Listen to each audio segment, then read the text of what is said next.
Okay, Mr. Brown? Yes?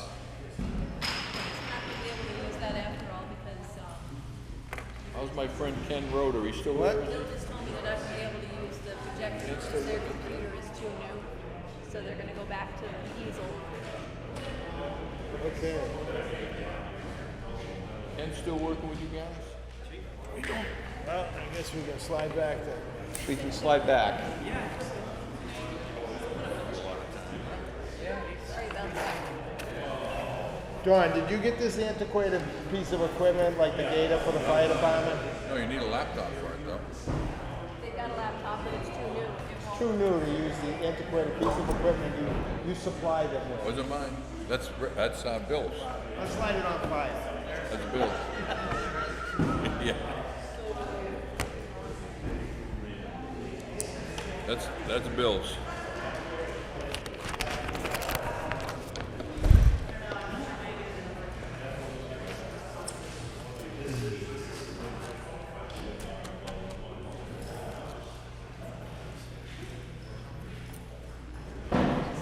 Is that the guy from Dantech? Yes. Does it make sense so the public can see Test that? 1, 2. But we move or move Well, them? I think he wants the camera to. I think they're probably gonna put that on up here. Yes, that they're gonna show that. No, they're not. No, they said that machine won't work. Oh, Their computer's too modern. And the equipment which was supplied by the police department. I wonder about 30,000.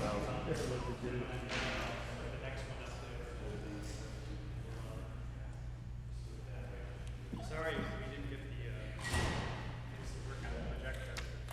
But I have a new laptop that's got a tiny little Got a port. It's not, so it's not compatible.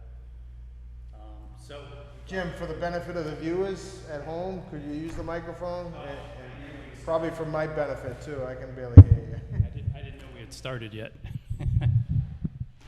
But, all right, we're ready to go?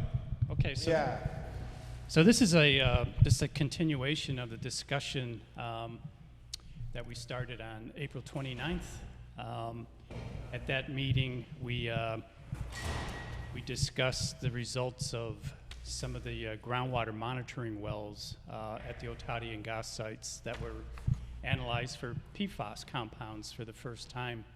And we presented those results on April 29th for a small number of wells at the Otati and Goss site. And we mentioned that we were planning additional work, additional PFAS sampling and analysis. And that's what I'm here to talk about tonight, is the follow-up work that was done in May after that April 29th meeting. And we did additional groundwater monitoring well sampling at the site.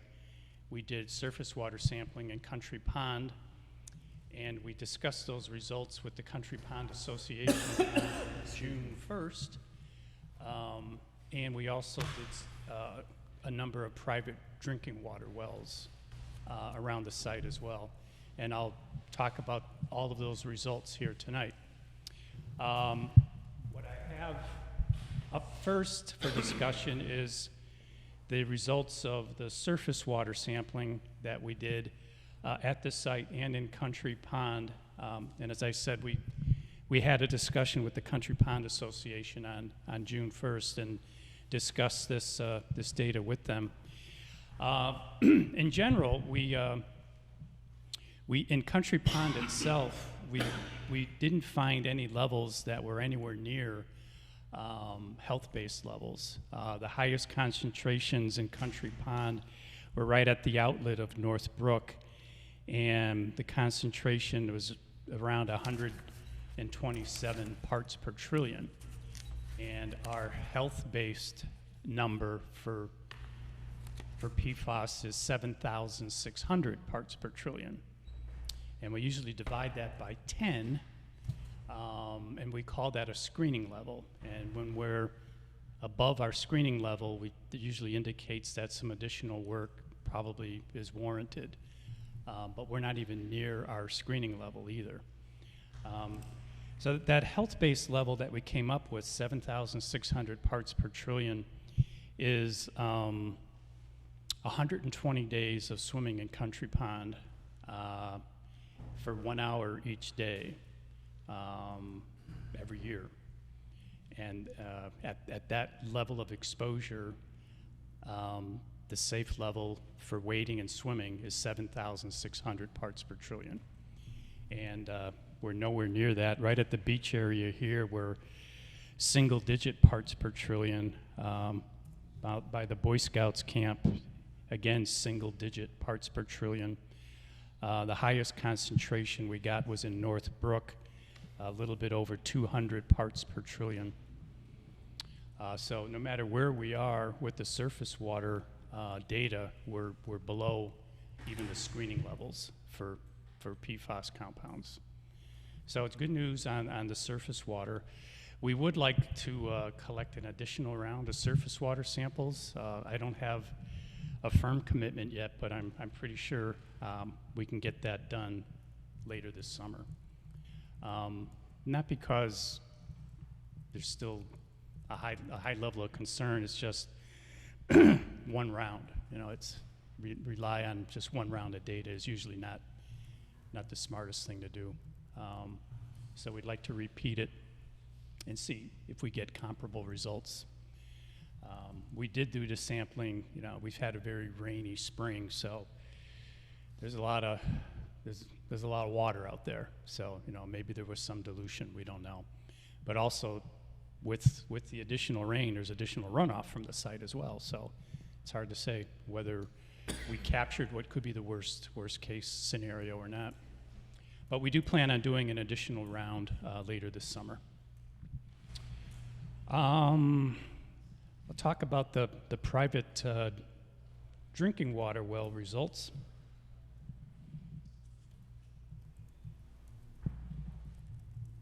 And I know you're going to have some questions about the new proposed MCLs for a few PFAS compounds that New Hampshire is proposing, and we can get into that as part of the discussion of the private well results. Get to the bottom line. We didn't find any private well that we sampled that had PFAS results that were greater than current health advisories or state groundwater quality criteria.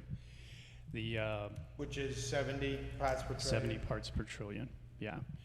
The highest concentration we got was at the campground well. One of the campground wells, one of the two campground wells, we had 44.2 parts per trillion of PFOA. And very small, 2.39 of PFAS. So that is below the current 70 part per trillion health advisory. All of the other wells were very low numbers. It's hard. I know it's hard to tell from where you're sitting, but any dot that's blue was non-detect. So we had a lot of non-detect private well results. The ones that are shaded in kind of a reddish color is where we had some detects. As I said, the campground well was the highest one. Everyone else was very, very low. And we were out there today collecting a few additional samples from private wells. Those are the lighter blue dots. There are 7 additional private wells that we were out there trying to sample today. I think we got to 5 of them, but 2 property owners were having trouble contacting.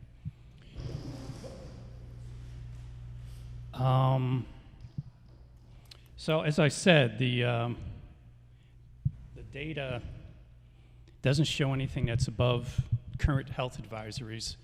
However, I think everybody has seen what the state of New Hampshire is proposing for MCLs for 3 PFAS compounds, 4 PFOS, PFOA, and 2 more, PFHX. Yeah, PFHXS. Yeah. PFNA was the acronym. And at the campground well, PFOA was the highest, 44.2, and the proposed MCL is going to be like 18 or 15. For PFOA, the proposed is 12 parts per trillion. 12 parts per trillion per PFOA? Yep. Yeah. As I said, there are 2 wells there at the campground, and as soon as we got the data back, Michael called the campground and advised that they stop using the well that had the higher concentration and use the other well. So they have been over a month now using the well that was had very close to non-detect concentrations, and we resampled that today as well. So which is the well they're using? this one here, there's 2. And that the block that's associated with that well? That's, I'm sorry? You've got, the one that's actually the block that's in the water, that's Yeah. the high one. That's the high one, and this is the, That's the low that's one? the other Okay. one. And PFOA was 3.1, and PFBS, which I don't even think is having a proposed you. MCL, was 5.82. Can I ask the state, if you do end up lowering that standard, the baseline, does that make it the most stringent in the country, or is that? I can't answer that. I'm not sure if there's other states with lower numbers than our proposed numbers. There might be, but I'm not sure. Was 70 the original national standard, or? Yeah, 70, we adopted the same number that EPA adopted that same spring, the 70 part per trillion value. Yeah, which matches their health advisory. But you're not sure what the states are doing now? This is what just what New Hampshire is recommending? Yeah. I don't, like I said, I don't know what Okay. other states are doing. So is the EPA also adopting the 4? Or the 12 in the PFOAs?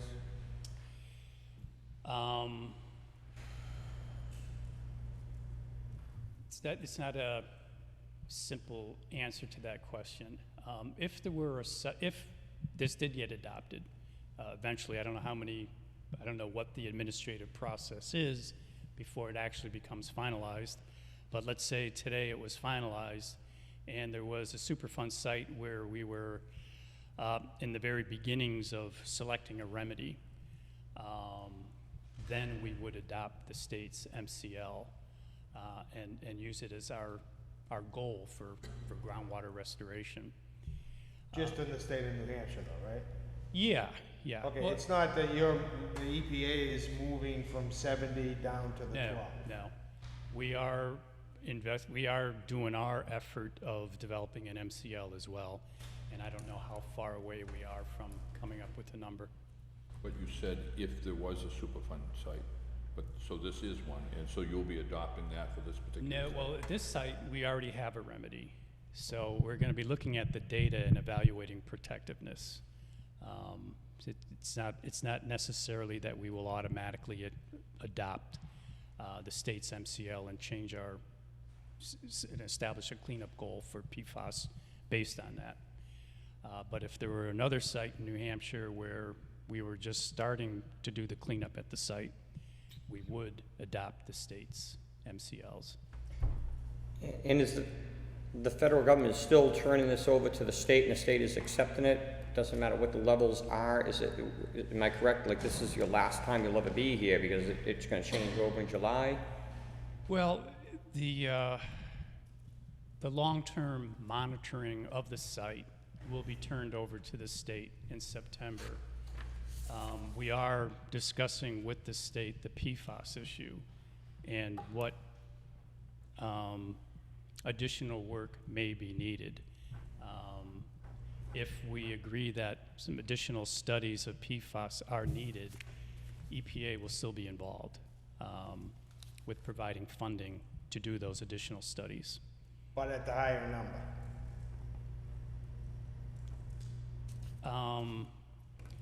Well, it really wouldn't,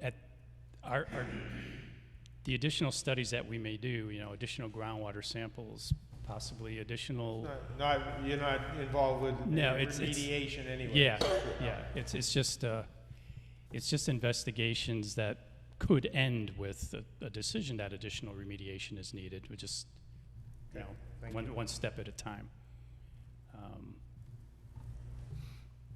And if that were the case, if we were to decide that a significant change to the remedy is needed, then we would adopt the state's MCLs as our cleanup goal. Do you know if the EPA is gonna follow suit like the state did for going after the manufacturers? I have no idea. I think you just speak to the PRP efforts on the site. It doesn't really matter what the contaminant is. We still operate the same way, right? For a PRP lead site, yeah, this is a fund lead site, but Right, so we don't have anyone to go after. Yeah. Because you took over the site with what it has, is that why?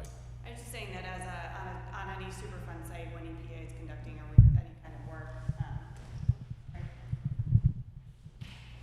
Hi, I'm Kelsey Dunville. I'm a Community Involvement Coordinator with EPA. I was just saying that on any site that we're cleaning up, if we always look at a responsible party for that cleanup as our first step towards who's going to conduct and fund the cleanup. I don't think Jim or I could speak to whether or not this will change how we go after manufacturers or other parties, but we already have a pretty significant kind of chain of custody for sites, and chain of custody is not the right word, but who has caused the contamination that we go after, and that doesn't differ based on the type of contamination that's there. So maybe Robin could speak to that, but I think what New Hampshire as a state is doing is different due to the complications of it. General, class action, yeah. state's considering a Right. classification as EPA, considering some.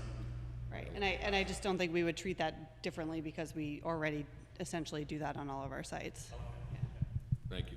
Okay. I don't know if you have the answer, but back in the MBTE issue, BTE, yeah. the state did it, but the federal government do anything, or is it left to the states to go after people? I don't know. I don't know if that's always the case or not. Just going after the generator of these types of, The manufacturer, yeah. Right, and so we also have, EPA has a whole other yeah, legal division. enforcement division that does go after companies for a variety of different violations or non-compliance issues, but relative to Superfund, it's the responsible party process, so Is that Ken Roder's division? Is that what Ken's out of? I don't know him. He's out of Boston. He's moved around a little bit. Oh, okay. Not quite sure what he's doing now. Yeah, but so we do have a large enforcement office that handles those kinds of things, but this is, Superfund is a little bit of a different entity. So, you know, except for this one well, which isn't being used at the moment, the campground well, it's good news so far with all the private well data. The 7 new wells that we're trying, that 5 of which we sampled today, and we may or may not be able to get to the other 2 wells depending on our luck contacting the property owners. You know, that we have a 14-day hold time, so the samples will be analyzed in 2 weeks. It'll probably be more like a month before we actually see the data. But those are upstream, correct, more or less? Yeah, they're not down gradient. Yeah. The reason that they were included was Just to this. set up the perimeter, I think we asked you for that, right? Pardon me? To set up the perimeter all around, and I think we Yeah, asked that. yeah. I'll talk about the. Well, you know, the last drawing that I'm going to talk about is the additional groundwater monitoring well data that we have, and based on that data, our 1,000-foot radius, Yeah. whether it's up gradient, side gradient, down gradient, it encompassed 7 more properties. So if there are no questions on the private well data, I'll talk about the. I have one question. Yeah. So let's assume you go back and test the wells again and you have one over the limit. Who puts in that treatment system for those people? Does the state of New Hampshire or does EPA? Well, if it's clear that it's caused by the site, By the site, yeah. if that's clear, and there are a lot of septic systems out in this area as well, that could potentially be the cause of this problem here. But if it's definitely due to the site and it's a private well, then whoever pays for it, whether it's the state or EPA, we would take some action. You do what, I'm sorry? We would take some action, which would be carbon filters, as an example. That's what we've done in the past at other sites. Yeah. So what is the current level at the wells on the actual site? Next drawing. You want to get into that? Sure. Can I ask one more question before though? So that was the campground, Country Shore, that one well, and you asked them not to use it. But I would guess this, I don't know if anyone's here from Country Shores, they're in a prime season right now. So they're typically used to using 2 wells. Is that gonna cause a problem that they're using one? And should we be looking at saying, well, we're gonna set up carbon filters for this? Because, like I said, they're in peak season. I hate to have them dry. Michael Summerlin with DES. I'm the project manager for the Otari and Goss site. I talked with Joe Buswell several times to try to ascertain that information myself. About 42 years ago, they put in the first well. It's a 19-foot deep drilled well point. And about 20 years ago, they put in a second well just to have a backup. And they alternate between the two. They don't run them both at the same time. Was the second well an artesian well, drilled well, or is that? That one's about a 16-foot well point. 16 well. They're both within about 50 feet of the lake. So they're probably filtered lake water, essentially. So they alternate between the two, and they had been running well number 1. They had been running one of the 2 wells since the fall, up until I called them with the results and said, you might want to switch over to the other one because it's cleaner. And they switched over 3 or 4 weeks ago. And so today we sampled both wells again, and we'll see if anything changes. But to answer your question more directly, they only use one at a time. Well, right now it's below the standard anyways of treatment. That's true too. Okay. So one question I do have, you were talking about how you determine whether that's the contamination from that site. How do you determine that? Because we're running into the same issue right now where the more we're finding out about these chemicals, it's inherent in a lot of people's homes and it's not really caused by an outside source. But we are still looking at the data, but the groundwater, may as well get into the groundwater monitoring well figure. Let's refresh your memory. When we were here in April, we discussed results for maybe half of the data that's shown on this drawing. We collected an up gradient sample, we collected a down gradient sample, and we collected samples from within kind of the core of the site itself. And that's where we found the highest concentrations, 5,600 parts per trillion. That's the 2 purple dots? Yeah, these purple dots are the highest concentrations. This is the area of an old dry well. It was part of the Kingston steel drum operation, and the groundwater is flowing in this direction. But this well here is non-detect to almost nothing. Non-detect here, and the country pond, the campground well is over in this area. So we're not finding anything from our site that's above level. So it doesn't mean that the contamination is from their septic system. It may or may not be. But it's a possibility. But it's a possibility. So the 56, that's those 2 purple dots. How about the rest of the site? Well, so the data that we discussed last time we were here, what we needed more was data to the north and to the south, so to get our hands around the entire problem.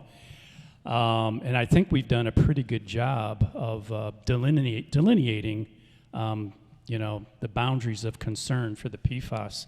We're getting very, very low levels up here. Below current health advisories and even the new MCLs. So the levels are very low up here. So what are they? 8.1. These are total.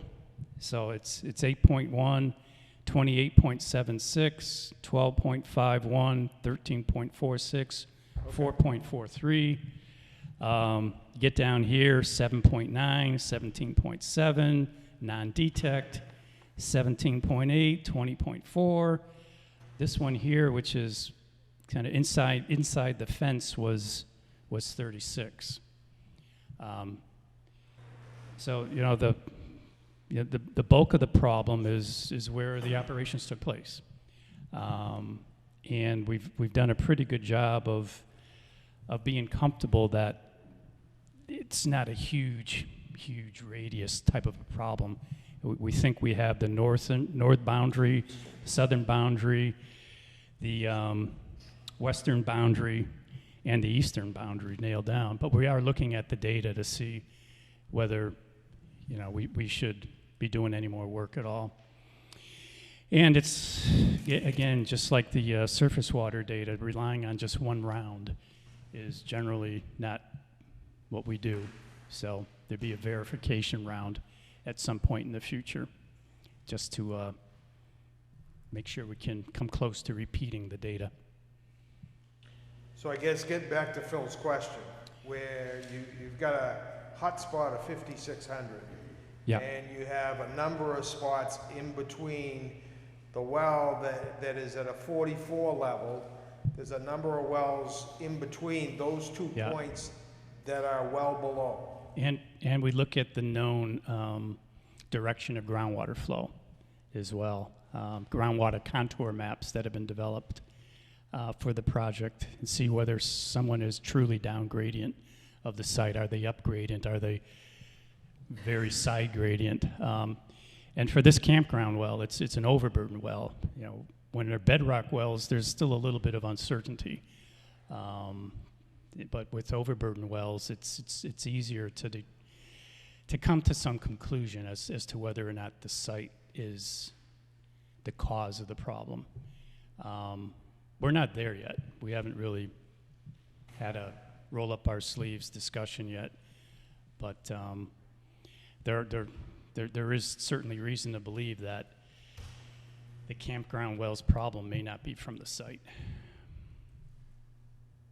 And the reason we ask is because we're experiencing it in downtown here. And I think most of the wells are dug wells or point wells. Well, what we would like to do, we weren't able to make it happen today, but I read this interesting paper, a study they did in Cape Cod of impacts to private wells from septic systems, and they were specifically looking at PFAS compounds, and they were definitely finding PFAS compounds in private wells, not 70, 100, but double-digit numbers, and they would also sample for things like caffeine. There's this artificial sweetener, I can't remember the name of it, it begins with an A, but you can sample for that too. And if you're finding them in the well, it's, we're not getting caffeine and artificial sweetener from the Otadian gas site. If you're finding those in the well water, then the well is being impacted by the septic system. Yeah.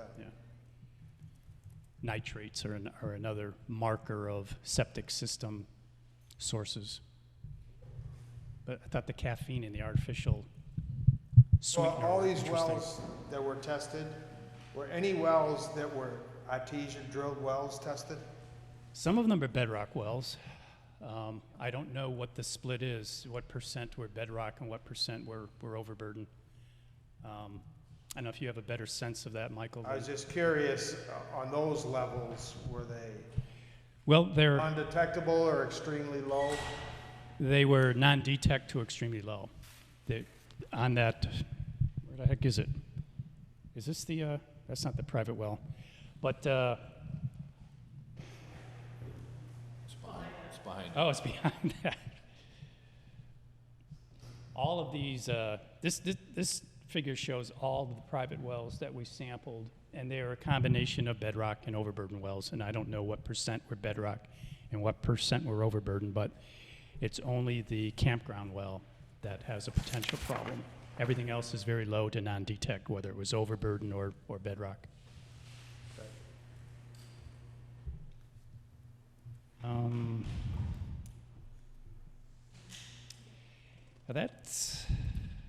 That's really all we had in the way of bringing you up to speed on the data that was collected in May. You know, we are in the process of coming up with what we think next steps are.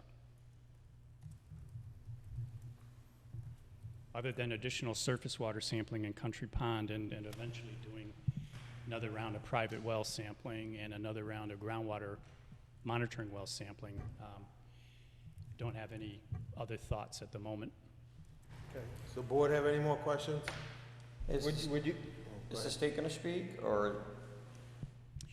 You I wanted was gonna ask Jim wanted a if he little bit minded of a, opening up to yeah. Public comment. If anybody's interested, we'll let them speak for 3 minutes, which goes along with our guidelines. Anybody from the public, questions, comments? No, hearing none? Anything else for Jim? Not for Jim, no.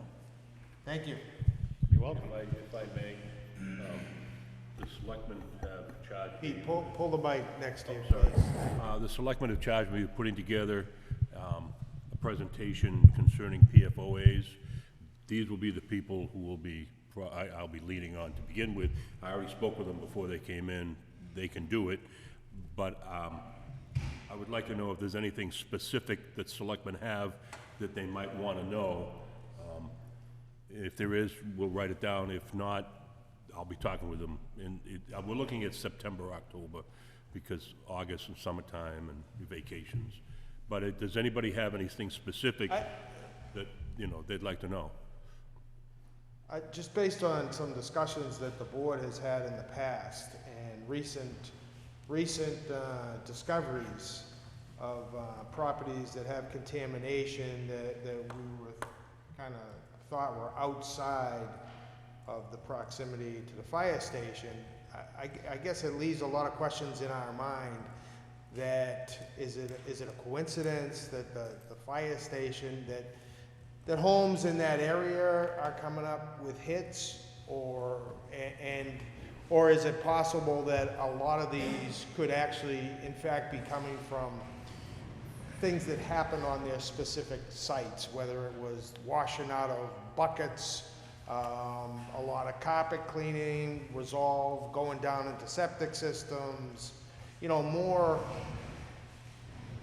individual site issues as opposed to, I know that it's been, we identify with the PFOAs was used in firefighting foam, and you have a fire station in close proximity, and the assumption is, oh, it must have come from the fire station. I guess really that's what the town's concern is, especially when things start popping up out in other areas of town that we can't attribute to the fire station or aren't in close proximity to it. Maybe it's more the uses that took place on those parcels with septic systems and things going down the drain. I know that definitely the board's interested in you know, exploring that. So that's helpful to know. Peter and I will work together, and I'll try to round up someone from our our emerging contaminants group at DES, and see if they could provide some sort of a presentation that would perhaps shed some light on that issue for you. And the other thing I would like to hear is, I can't remember the gentleman's name who came down, and we asked him point blank, you know, what does 70 parts per trillion represent? And he said it's like a drop in 7 Olympic-sized swimming pools. So if we're talking about going down to 12, I mean, I guess I'd kind of like an idea of, you know, is that a third of a drop or, and the use of these chemicals is pretty prevalent in a lot of items. And how that extrapolates, like, okay, if you know, a bottle of Resolve copper cleaner, when it was manufactured with PFOAs in it, that could contaminate, you know, 10 trillion gallons, or just to give us an idea of what the impact is of those chemicals and how little it takes to get those numbers. Well, I'll do what I can to round up the people that can answer those questions, but I have a feeling that those are the questions that are out there amongst the larger population. They're not just questions you have, but they're questions that remain unanswered because this is all so new, and there's a lot more research to reform and information to gather. So there's only one problem with that. The state has determined Kingston to be a self-pay. We're responsible. The DES has determined that Kingston is a self-pay for all these problems. Self-pay? Is that what you said? We pay for all the problems. We're responsible for all these water treatment systems. When in fact, the next guy that's gonna be up is probably gonna tell the selectmen that the contaminants at the fire station aren't even the same contaminants that are at the house next door here. Completely different set of chemicals. So how can it be the foam from the fire department when houses are contaminated with PFOAs, PFOSs, whatever, that aren't even part of the chemistry of the firefighter foam? And, you know, from this, talking to folks up at DS, you'll never get any grant money out of them to help pay for this. They consider Bodwell's Farm in East Kingston, self-pay. You're on the hook, folks. So we got some real concerns about. Absolutely. Is it gonna turn into anybody who has anything in their well, irregardless of where the well is located, we're gonna say, well, fire department, town's responsible? It seems to be going that way, and we've got a lot of concerns about that. As I understand it, and please correct me if I'm wrong, the first 6 or 8 wells, the state took care of the filtration systems. They initially, I believe, supplied the bottled water. It was 3 or 4 that they did the installations, and then the town took over the Well, maintenance. then the state said, now you're responsible. I don't think the town necessarily voluntarily said, we'll take them over. Right. But, Michael, if it's all right with you, perhaps I'll give you a call on the next day or so. You're going on vacation when? I'm sorry. Well, the reason I'll give you a call and say if maybe you can point me in the right direction for some state money or some people to talk to, because it could be a big hit for this town, you know. And I know, for example, years ago, I had the MTBE, right, and there was a settlement, and they actually took care of our gas tanks and things. Maybe there's someone you know that can put me in the direction that the federal government, or perhaps the EPA, Kelsey? You know, because it could be big money in a small town. I would say this is probably not a unique issue to you, to the town of King. Sorry, is that something? I was just saying, I feel like this is not a unique issue to your town, and this might be a larger conversation that should probably require some follow-up with both EPA and the state. And I'm happy to check in with our drinking water office just to see if they've heard. I know, like Jim mentioned, the cave, this is an issue that they've been dealing with down there quite a bit in municipalities. So I think I understand your concern is that if we're seeing PFAS in all these different wells, and we think it might not be related to Otani and Goss, how come people can say that it's related just because you're nearby the fire station? It could be other issues. So I think we can all, Well, we won't have an answer the state today, has but- kind of perpetuated that wells in close proximity to the fire department, sure, yeah. you know, is town responsibility, so we got some concerns about that. So I can take it back to EPA's drinking water office, and I think, Especially, I mean, because we've heard from even our consultant who has a home in another town that is nowhere near a fire department. PFOAs show up in a well when you do a standard test. It's like, okay, I think a lot lot of it has been individual, probably individual contamination that they weren't even aware of was an issue when you clean your carpets or whatever, and you rinse it down the drain, and it goes to the septic, and Sure. And I know it's not a great answer, but I think you just, what Michael said is, we'd appreciate any it's information. just, it's gonna take a little while longer, I think, before everybody kind of has a handle on this issue. Yeah. Thank you. One last question, if I may. David is here tonight. Apparently, he's gonna be talking to you about this. But when it comes to this presentation, and I know he's a consultant and therefore there's a fee, do you want me to include him in that presentation or just have the governmental agencies? I just need direction what you want me to do, that's all. Well, I guess I would start out, I don't know what everyone else feels, but I would like not a 15-minute or half-hour presentation during a selectmen's meeting. I think September's a great time frame, but we purposely set up a meeting for the state, if the EPA wants to come to explain everything, starting from the beginning. What's the difference between PFOAs and PFAS and PFNX? And then what chemicals contribute to it, and just go the whole gamut, and then allow people to ask questions. But I think it should be a whole presentation that's not just a selectmen's night. Yeah, okay. And a chance to educate We'll get him anytime. everyone, and I think it wouldn't hurt to have the townsperson here as well. I think put all the people in one room and let the residents get their questions answered. I just wanna know how big and how in-depth you wanna go. That's my opinion. I don't know about everyone else's. I mean, you could call David anytime, so that's why I didn't know how you wanted to handle it. You know, because he's our consultant, so you wouldn't necessarily have to have him here. With this presentation, you could ask him Yeah. to come anytime, you know. I just want to know how you want me to handle it. Does the board have a preference? No, I think we should have a separate, I agree, separate meeting on it. How about if you work with the state and see what information we can come up with, and maybe set up some type of question and answer type presentation, because we've got a fair amount of interest in town, especially the people that are impacted now. And it'd be nice to get that information out, and we'll televise it and get it out to the people that are watching at home that aren't able to attend the meeting.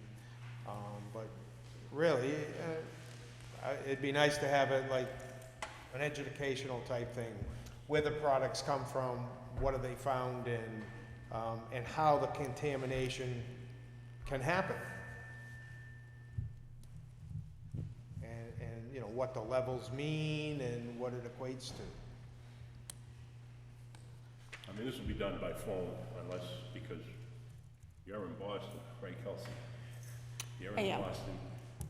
You're in Manchester. Concord, rather. Concord. You're retiring. He's retiring in August, so he doesn't care. Neither would I. You know. But the thing is, we wouldn't necessarily be able to physically. I mean, maybe we would. We'll have that conversation. You know, whatever you want.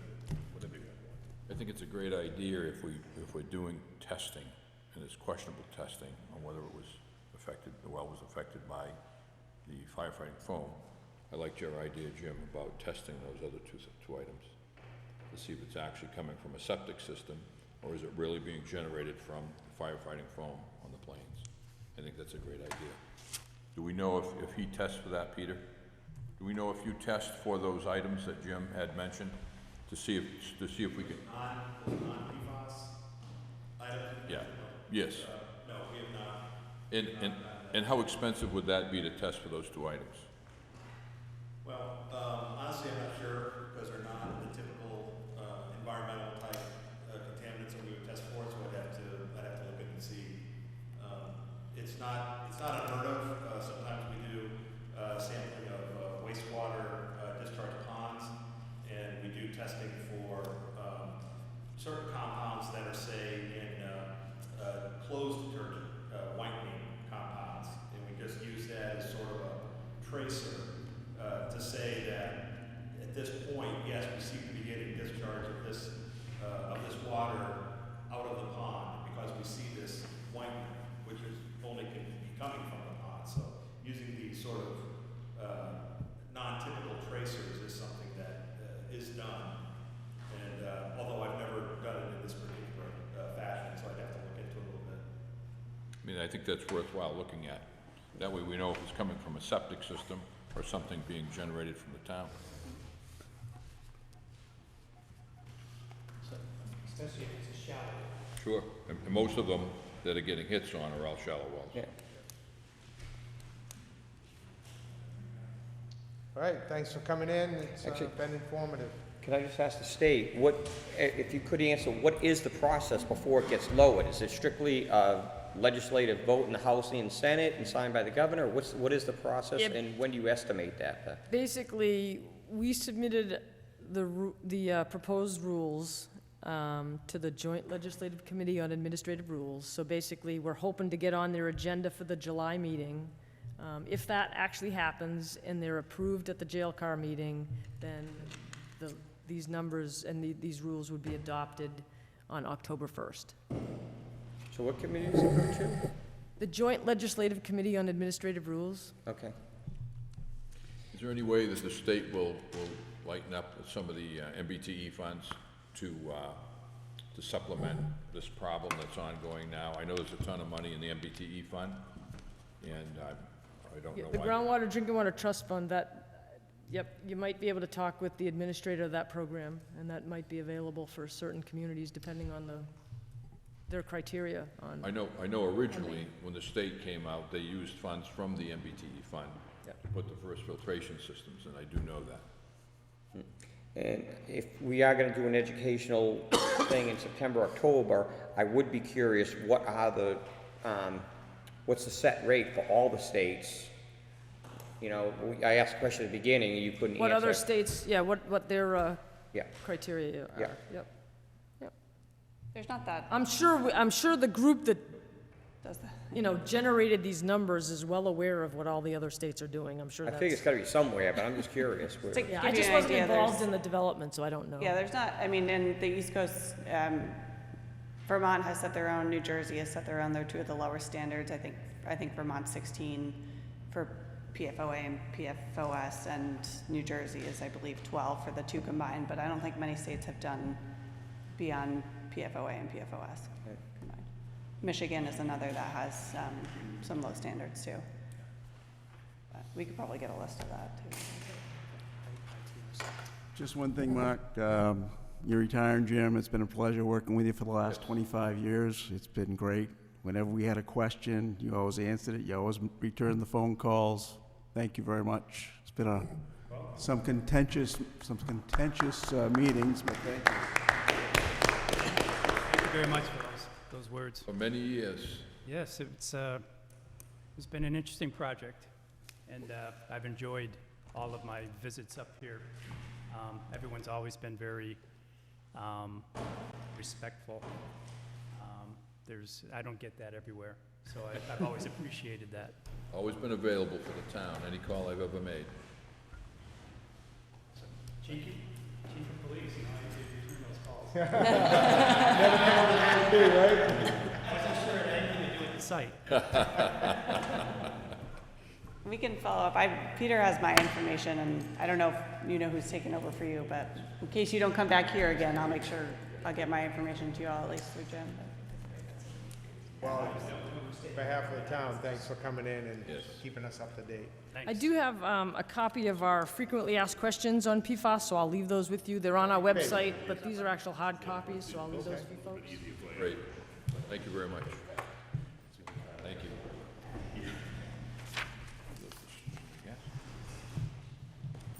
Thanks again, Jim. You're welcome. When you retire, what day? They all the same?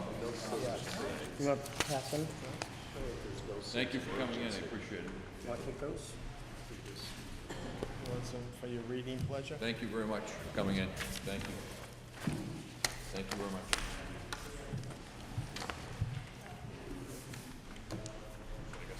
Probably keep those down on that.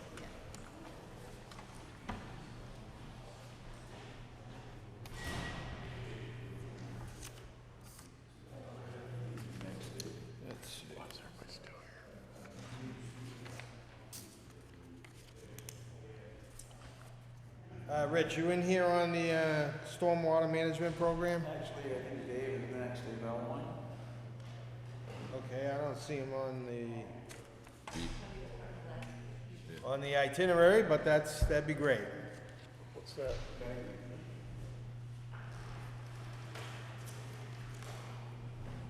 Stormwater management program. Isn't that what he's here on? No, he's on the PFOAs. So there's been some new information, Dave might have some information you guys might want to hear about with the testing, and Okay, great. this is to do with the center of town, and this has nothing to do with a toddy goss or any of that stuff, but the cluster of wells in the center of town that have PFOAs. Should Broderick be in here? One would think. Well, hopefully he's coming back. Go ahead, why don't you get started, Dave? All right. Just to bring you up to speed, we recently completed the second of 3 rounds of PFAS sampling that the DES was requiring for this year. And we just got the results in last week. So I sent out a quick preliminary summary to Rich and to Susan. Although I will say, I just sent you an email.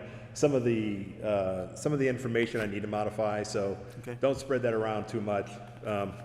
But the bottom line is the big thing that's going to come up is we've been talking about tonight are these new standards.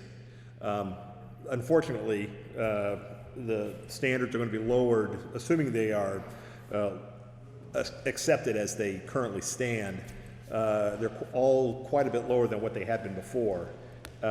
So what that is going to do is some of the wells, which to date, although it may have had PFAS in them, they weren't above standards.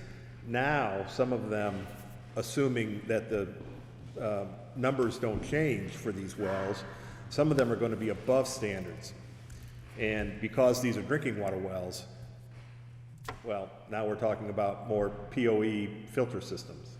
How many are we talking about, roughly, based on the numbers that we have? We could be talking about another 5 or 6. Actually, I think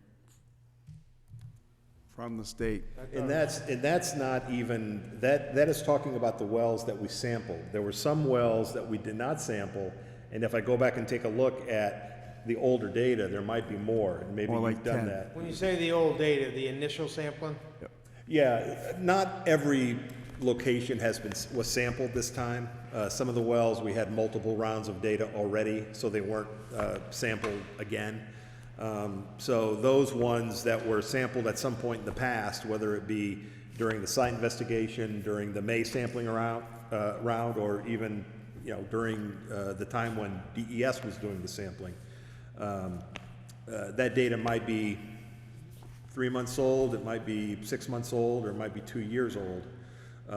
But it might be the most recent data we have for that given location. So if we take a look at all of that and then compare it to these new standards, we just might have another whole swath of wells to deal with.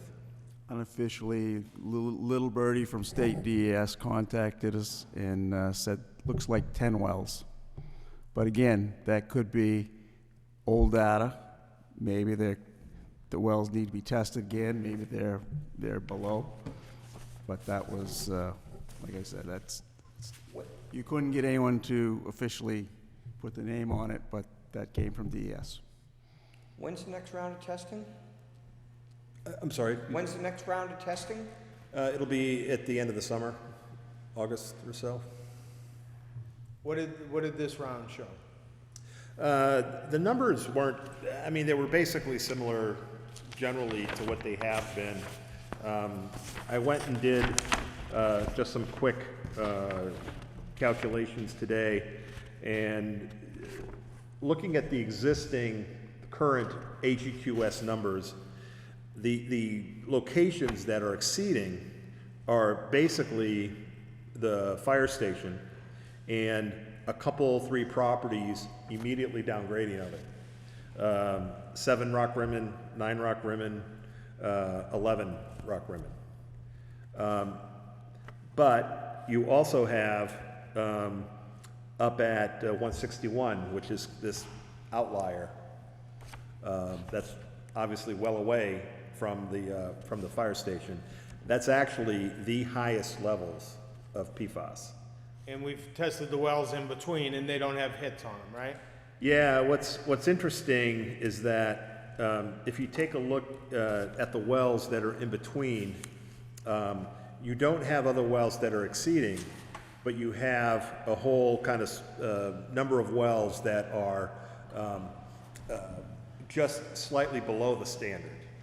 The current Remember how we kind of did those dots kind of representing the general level of contamination?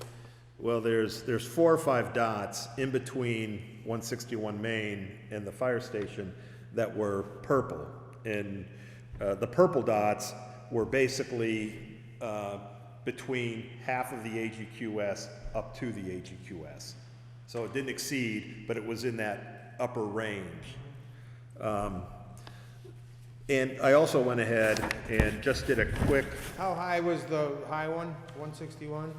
161 was, let me see, if I remember right, it was around 300 PPT. 300. What's the fire Combined station? PFAS and PFOA. What's the fire station? The fire station is more like 100. Gee, maybe it's coming from there down to the fire station. Well, the interesting part, Is it down gradient? well, certainly the fire station is more down gradient of 161 than 161 is down gradient of the fire station. Another thing, I just did a quick little look at the kinds of compounds that were detected, and when PFAS is put into some kind of product, whether it be foam, firefighting foam, or waterproofing, they all have different combinations of these PFAS chemicals. And sometimes you can sort of take a look at what the fingerprint is to kind of see whether or not the suggestion is that contamination at different points is actually the same contamination. If you take a look at what is found at the fire station and kind of compare it to what is found at 161, I would consider different, which makes me think that maybe we are talking about a different, possibly a different release at 161 than actually at the fire station. We do only have a limited amount of data for 161, but at least at this point, they do seem a bit different. And the fact that the numbers were so much higher was pretty telling too. So I think in a lot of cases it sort of comes down to a preponderance of the evidence. I think in the end you sort of have to make an argument for these multiple set of reasons why one location may be related to the specific release or not. Things like, is it down gradient? Is the fingerprint similar to the release location? And I think these are the kinds of things that we'll have to do at some point in this, because I know you were talking about, and I totally understand this concern that the town has about, basically being blamed for every speck of, PFAS that's found anywhere in the town. I was telling Richard that my wife and I were fortunate enough to recently have bought a house, a town, total different town from where we were, and it in a totally residential area. There's not a speck of industrial anything around it. So like many people do, we sampled the well and had it analyzed. And while PFAS would not typically be a thing that a new homeowner might test a well for, just because of my experience, I decided to test for PFAS. And what do you think I found? PFAS. How much? Well, not as high as some of these levels, and I wasn't exceeding anything, but it just goes to show you that Still there. that the stuff is there. And as far as I know, that there was never a fire on that property that resulted in the fire department throwing AAAF foam on it. So I can only guess that it's coming from the septic. Did you buy the house? Well, and that was to the point where when I said to the state, it'd be nice to know, what chemicals these compounds are found in, Yeah. you know, that are used every Found in day, a you lot. know? They're found in a lot. I know that you guys don't, you know, although maybe this isn't true, but maybe you don't get into this every single day, but, you know, that might not be a true statement. But it has become such a big issue now, not only in New Hampshire, but really across the entire United States and elsewhere outside of the states, that there's a lot of presentations being put on. If you like, I might be able to forward to you some online presentations that if you just wanted Nice if you could get it to to watch Susan. them on your own, you know, just, you know, most of them are only an hour, hour and a half, just watch it some night on your computer at home, and it gives a lot of good basic information about the chemicals and, you know, why they can be problematic once they're released, and how do you clean them up, and all of this stuff. So it might be a good place to start. Can I just ask, so going back to the firefighting foam, that's PFOS, right? Or PFOAs, firefighting foam? Yeah, I know it can get confusing because these things sound a lot. When I say PFAS, PFAS, which is all of the chemicals, all of the different... All of them, all right. All the different PFAS chemicals. But then you have the individual chemicals like PFOS, PFOS, and PFOA, PFOA, along with 5,000 other different... Well, I'm just saying, when you talk about the fingerprints for chemicals, Yeah. the AFFF that you talked about, Yeah. is that one of those, or it's all encompass? Well, AFFF, and you know that, because I think you said it, Mark, is that this AFFF, at least the formulation that we see at the fire station, has a lot of PFOA in it, and it's kind of a common ingredient in AFFF. But, you know, other formulations may have higher concentrations of PFOS in it, or maybe it has more PFNA or PFBS or one of the other, you know, multiple compounds. So when I say fingerprint, I'm saying you take a look at the general composition of that sample. What do we find at the firehouse? We primarily find PFOA and PFOS. Those are the big ones. And then you have much lower concentrations of PFBS and PFHXS and PFHPS and so on and so forth. And then if you take a look at another sample, it might have a different set of compounds altogether, or maybe it has some of the same compounds, but they generally are at different concentrations. See, the good thing about these compounds is that they don't break down in the environment very easily. So once they're there, they tend to stay there and not break down a lot. Well, they're Teflon, they don't stick to anything, so they're just constantly there. But can I ask you, I mean, it's more a question if we do education, but he brought up it's 70 parts per trillion, which is like a drop in 7 Olympic swimming pools. Now, if I took Resolve carpet cleaner and lifted my septic tank, which holds 1,500 gallons, and poured, 12 fluid ounces into it, Yeah. what does that equate to, and what is that? Is that PFOS, or is that all of it? I think, I don't know exactly what's in that particular product so much. I think there is a lot of PFOA in it, I think. But I'm not sure, to be totally honest. I mean, if you could find out what the percentage of it was in the product, and from what I understand, that particular product is a large percentage of the PFAS chemicals. That's what I'm being told. So, so maybe out of the 12 ounces, maybe 10 ounces is PFAS. Yeah. So, if that's the case, you can sort of do the math. If you figure you put 10 ounces in a 1,500-gallon septic tank, and that, 1,500 gallons It's is a lot more than 70 whatever it is. parts per trillion, that's for sure. Yeah, but what happens, Some guy back there knows that stuff. but what happens is this stuff, goes in the septic tank, but it kind of trickles out over Yeah, time. and it's gonna So be it your trickles leach out, field, trickles and out. It gets diluted in the groundwater, and it moves out, it dilutes, all kinds of different things are happening to it. And as it eventually moves away from the source, it will get down eventually to the part per trillion level. Closer to the source, closer to the leach field, I'm guessing that it's gonna be significantly higher. And the majority of septic tanks are probably 500 gallons in that area, not 1,500. It's all the new ones are 1,500. But one thing I'm kind of questioning over all this, I mean, I know nothing about any of it, and I haven't been in on those conversations, but is this the new radon? I mean, is this the new thing MBTE. is this the new thing that's bringing fear to people? I mean, I felt like when these people were talking, they had no sense of urgency at all. I mean, Well, PFAS chemicals are what are commonly referred to as emerging chemicals. So they're chemicals which, you know, everybody thought, well, frankly, they probably just didn't give it a whole lot of thought. I mean, there's thousands of chemicals that are invented every year, and frankly, most of them, we don't know what the toxicity of them are, until something comes up that makes people look into it, and then they find out that, oh yeah, boy, you know, maybe DDT wasn't such a good thing. so they have no urgency Agent Orange. because they have no idea what.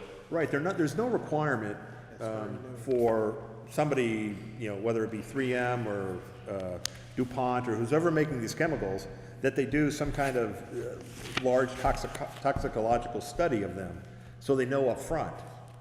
A lot of times, these things just get pushed through until, like I say, just like everything that happened with DDT and, you know, glyphosate, you know, Roundup. Now they're figuring out that they think that stuff causes cancer, but, you know, they certainly didn't push that through when they first came out with it, however long ago that was. So now, for whatever reason, you know, you have these PFAS chemicals where they are being brought to the limelight, and once they get in the limelight, you know, they tend to stay in the limelight for a while. And because there are thousands of these things, you know, I can only guess over time there's just going to be more of these things that are found out to be problematic. And you know, it's not often that we get a contaminant that has such low standards. I mean, I'm used to working with parts per billion or parts per million. It's pretty uncommon that we're dealing with parts per trillion. And why is it that standard is so low? Is it? Well, it's it based so on, it's toxic, based or- on whatever exposure and toxicological studies that are available that show that the levels have to be this low to be sufficiently protective of human health. I'm not a toxicologist, I mean, but based on what the state's talking about, 70's too high. yeah, well, that's the problem with scientific studies. You know, one guy comes up with one number, somebody else does a different study, and he comes up with a different number, and you know, somebody in the end kind of takes all these studies together, kind of sees how good the studies were. You know, maybe he throws out the one study because he didn't think it was a very good one, so he uses this other one he thinks was good, but it came up with a number which was only half of what the other guy was. So, you know, this stuff is being looked at literally over the entire world right now. A lot of the studies that are out there were done by European researchers, and these states are trying to make the best decisions they can based on the data that's available to them. But as a general rule, there's not a huge amount of data available for PFAS chemicals as a whole. So if they do anything, they're probably being conservative. And being conservative means the numbers are going to be lower than perhaps they have to be, but they would rather be conservative and be a little overprotective than go the other way. So if I'm understanding you, it sounds like they don't know, so they're a little scared, so they're dropping the level to protect themselves. Well, I think there's probably some of that. They're just, you know, this whole thing's kind of exploded the last few years. Right. And you just can't do a lot of science in 3 years. So they're using what they have, the limited amount of information they have, and again, trying to make the best decision they can. So. But like I said, there's no sense of urgency at all. I mean, it sounds like, Well, we'll I wait don't know till that the I end- would- I don't we'll know that wait I till would- the end of summer and test again, and I don't know what I would say that exactly. From my standpoint, having worked in this field as long as I have, all this stuff is moving at light speed. okay. The way that I mean, I see so much in the news. I mean, Kingston, every other day I hear something about PFAS about Kingston. on the NPR.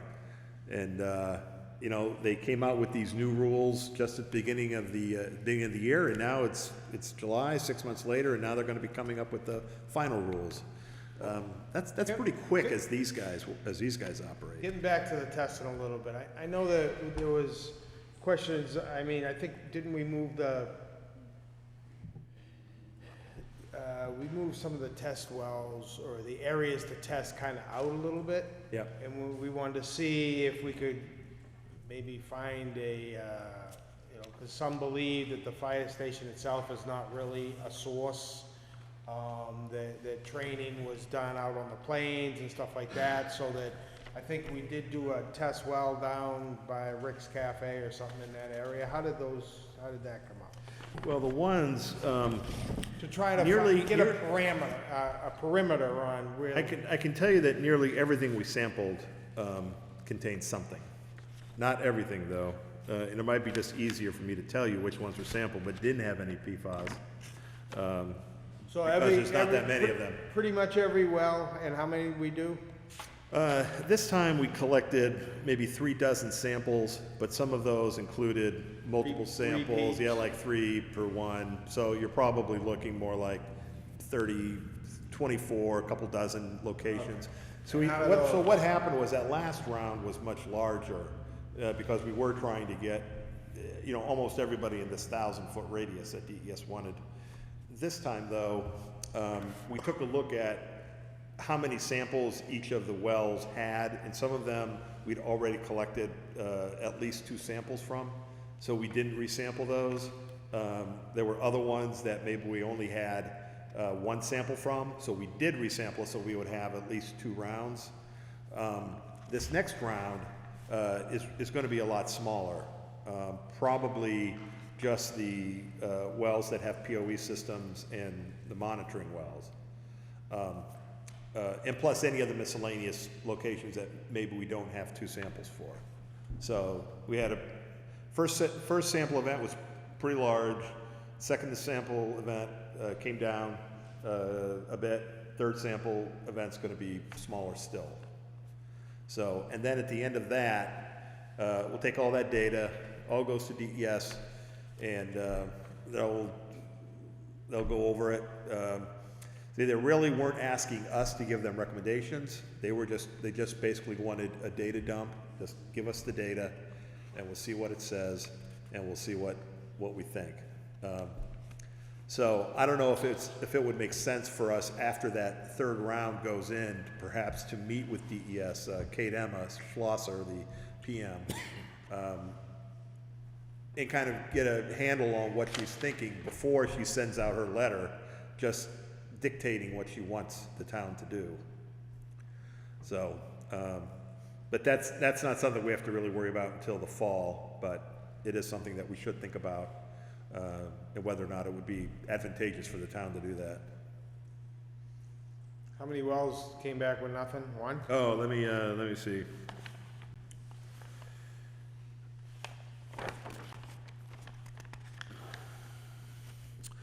Uh, 159 Main Street.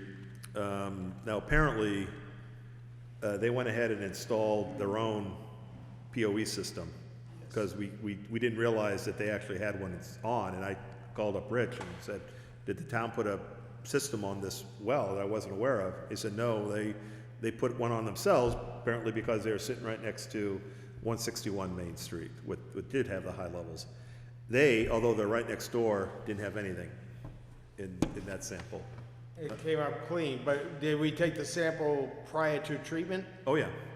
And that was clean? There was nothing. I mean, there was no PFAS, no low level, no high level, no PFAS at all. Could I ask, were they up or down gradient, and what kind of well they had? I don't know off the top of my head what kind of well they have, and whether or not, because they'll be on, 159 is going to be on this side, right? Correct?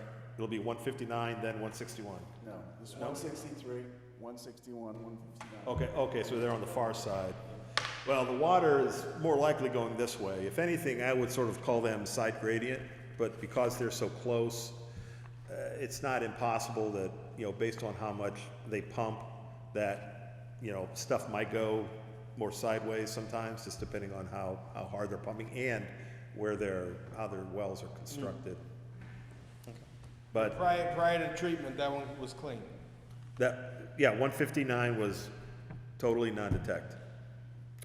And let's see, who else? Didn't we have one out on the plains for, We did 2 separate tests on the plains. The well is right across the street from the fire station, and there's a well, dug well by Rick's? Rick's Restaurant. how'd that come out? I can tell you. It's not terrible, but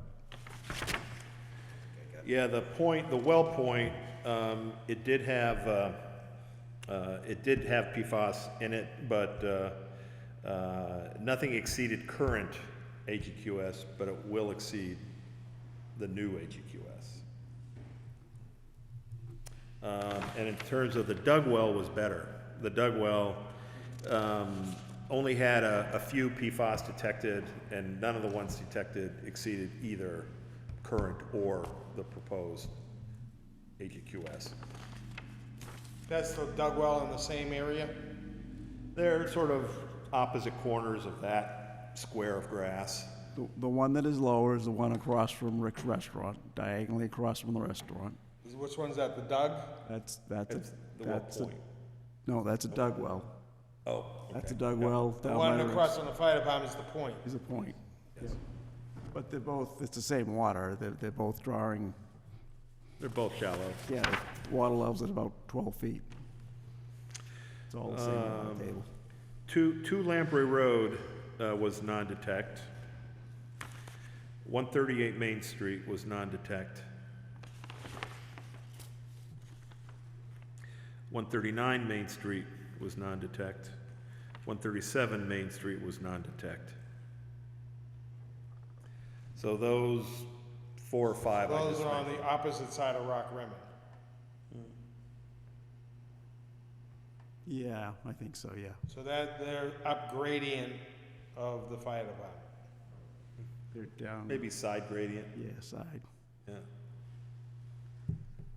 So that was 5, say 4 or 5 out of 2 dozen.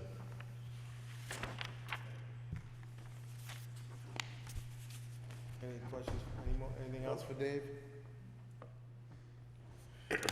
Well, thanks for coming in, give us an update, let us know how the other, I will do that. While he's here, Mark, so what's gonna happen is, this Kate Emma, what's her last name? Schlosser. Schlosser. So when these new regulations come into effect, when the governor finally signs it, we're gonna be getting a letter expecting us to take care of the problem for those, whether it's 5 or 10 homes. And that you don't, not gonna have much time to do it, so. yeah, I mean, I don't know, I think we probably need to have the discussion that, Absolutely. you know, really has the state demonstrated that the fire department is the generator. When you have, you know, 161, much higher than the fire department itself. You know, before we just say, yeah, whatever the state says we're gonna do, because unless they can prove that it is the fire department. Has there been any reason to think that there's ever been any kind of activity up there by the fire department in that vicinity? Because one thing I know she has brought up to me is that, do we know everywhere where the fire department actually has used foam? No, that would be an impossible thing to figure out. Nope, those records just don't exist. They've done 1 million car washes over the years there. Yep. They've let every organization, every school class, Boy Scouts, Girl Scouts, this organization, that organization, they've washed, how many years, Rich? Since I was a little kid, since you were a little kid, you're older than me. It used to be they were every weekend, too. Yeah. They've washed more cars there than Before than kids the car got wash. lazy. So I know for years they've done a lot of car washes there. Yeah, car washes, that's another source. I'm just waiting for DES to send out a general letter to all the car washes in the state saying, you need to, you need to do an investigation of your car wash for PFAS. It's, I mean, my feeling on it is, right now, these are proposed regulations. They have not passed, they still need to go through the legislative process, so I don't think we need to turn ourselves inside out for something that may or may not pass. But I think it's incumbent on us to contact our state legislators and let them know that this is not gonna help the town of Kingston in any way, shape, or form, and that, to me, it just seems like it's fake science that they're going off of here. I mean, when you're talking parts per trillion and things like that, you know, just because you can monitor something on that level doesn't really mean it's giving you anything beneficial.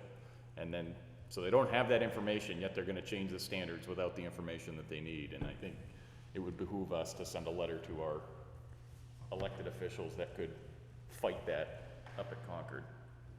Does it make sense to add to our testing requirement for the town, any of those other things that EPA was talking about?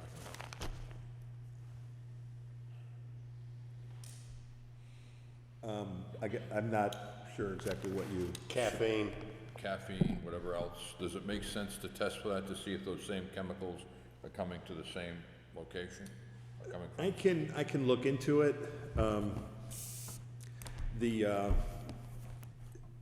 It's just not something that we've done a lot of, well, really, in this particular aspect, that we haven't done it.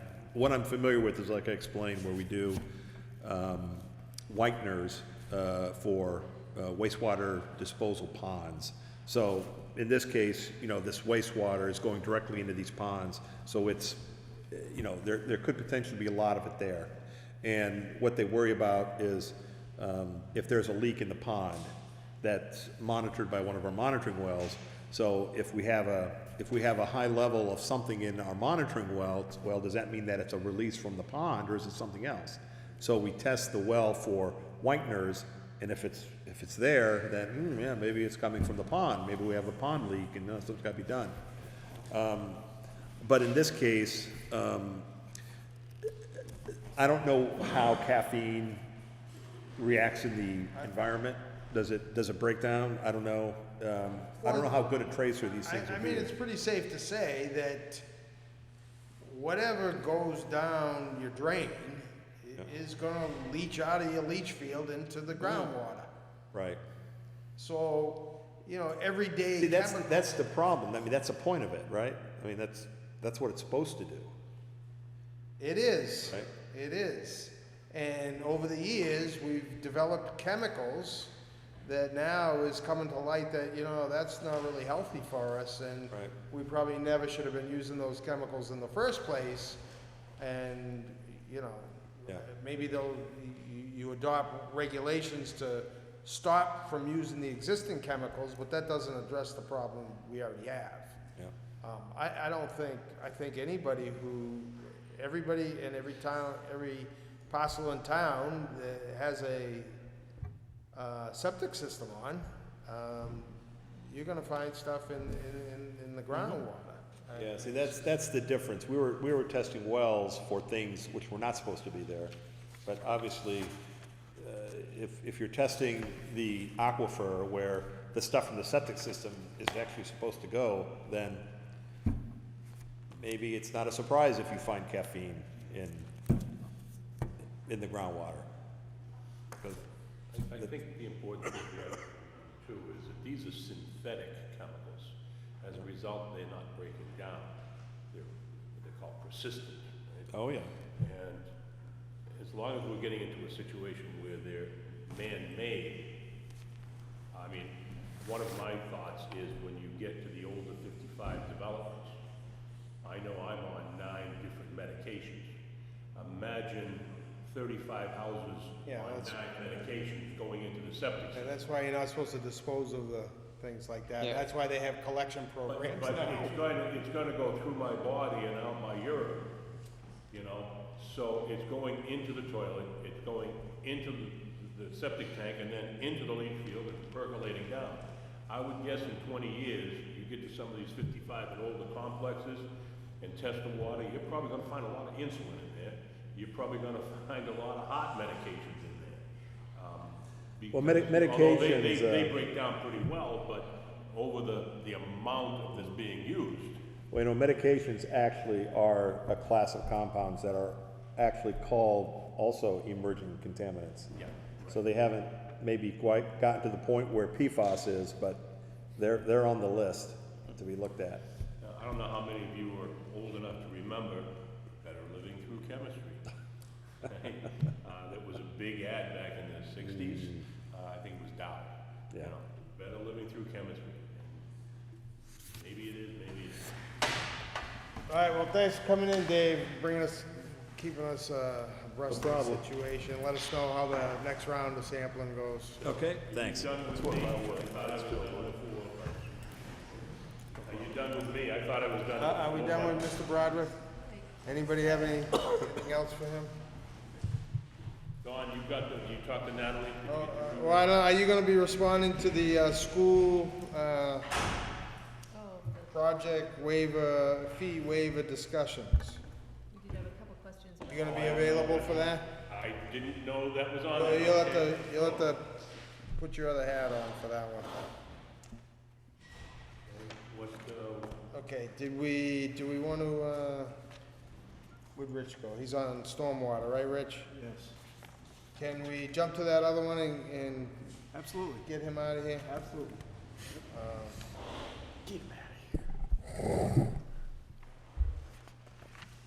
If nobody has any, There's some notes in here from Robert. concerns, we'll discuss that, and then we'll go to Stormwater, and then we'll go to public comment. I don't know if I'm gonna be able to answer your questions because I didn't know about this, so, but ask me and if, I'll let you know, or I'll get back to you. So, let me see. We want clarification of how many and what type of permits are included. Also, private property question from Robert. Oh, okay, I think, because Robert and I talked about that, I think Robert's concern was that the Christie building is not owned by the school, therefore you're doing building permit on private property, and is the Board of Selectmen still okay? I think it's $25. Yeah. Because technically, It's not owned by the school, but it's Not still owned the by the school's school. Can we still waive it? responsibility. Still Right. the school's responsibility as a tenant for their own improvements, right? yeah, the school's gonna, they pulled the permit, I believe. Now the question is, well, you don't own the building, can you pull a permit? You don't own the building, and who's responsible for the fee? I think it's $25, if I remember correctly. So the question is it okay to waive that fee? I believe that's the question at hand. YM old 8 receptacles, it must be an it's an electrical It's permit. an electrical permit that we got in, and we didn't charge a fee because the person that came in said it was part of the school Okay, work, but that was just like, okay, how many permits are we? We're not sure which. I didn't ask about electrical permits because I didn't think about them, to tell you the truth. okay. Did we have any, you want to discuss this? I guess my feeling on the permits with the school district, I mean, we work pretty closely with them, they support us, we try to support them. You're taking the money from one pocket and putting it in the other, that, Well, unless it's Memorial Day. unless it's what? No support from the school on Memorial Day, but On Memorial Day? Yeah. other than that, What happened on Memorial Day? The fact that they would Well, not participate in the We parade. cannot control parents. We cannot control parents. And if parents say my child is not marching in the band, we can't make them. Okay. Well, I think that we've had a pretty good working relationship. I know with our computer support has been Fantastic. unbelievable. Unfortunately, some of that may be, Some may go away, but may going away, but the school has been very generous as far as lending us IT support. I mean, the last IT problem, I think they were here 3 days. And then they had to send for the pot, have it overnighted, and Yeah, no, I totally. Well, that'd be a So lot of money I if we guess went I private. would, as far as I personally, and I wouldn't have any objection to waiving any permits for the school as if it was the town. Discussion? Anybody want to make a motion? So moved. Discussion? I'll make a motion to include all permits of the state for discussion purposes. And that's only on I mean, this, for the schools. that's only on this particular project. Yeah. If there's any other larger ones or something, I will come in, well, assuming I'm still chair, or even on the school board. And we'll discuss those. Somebody want to but second that motion? I don't want it to be a blank. A second from Don. Discussion? Discussion, I don't want to bring it up because you're here by yourself, but you are the chairman of the board. Yep. And I know my fellow board member brought it up tongue-in-cheek, but it was brought to my attention from several different people. I understand you can't control parents, but I would hope the school board and the school looks at it, because when you sign up for a football team or a softball team or anything else, there's a commitment that you have to make for that team.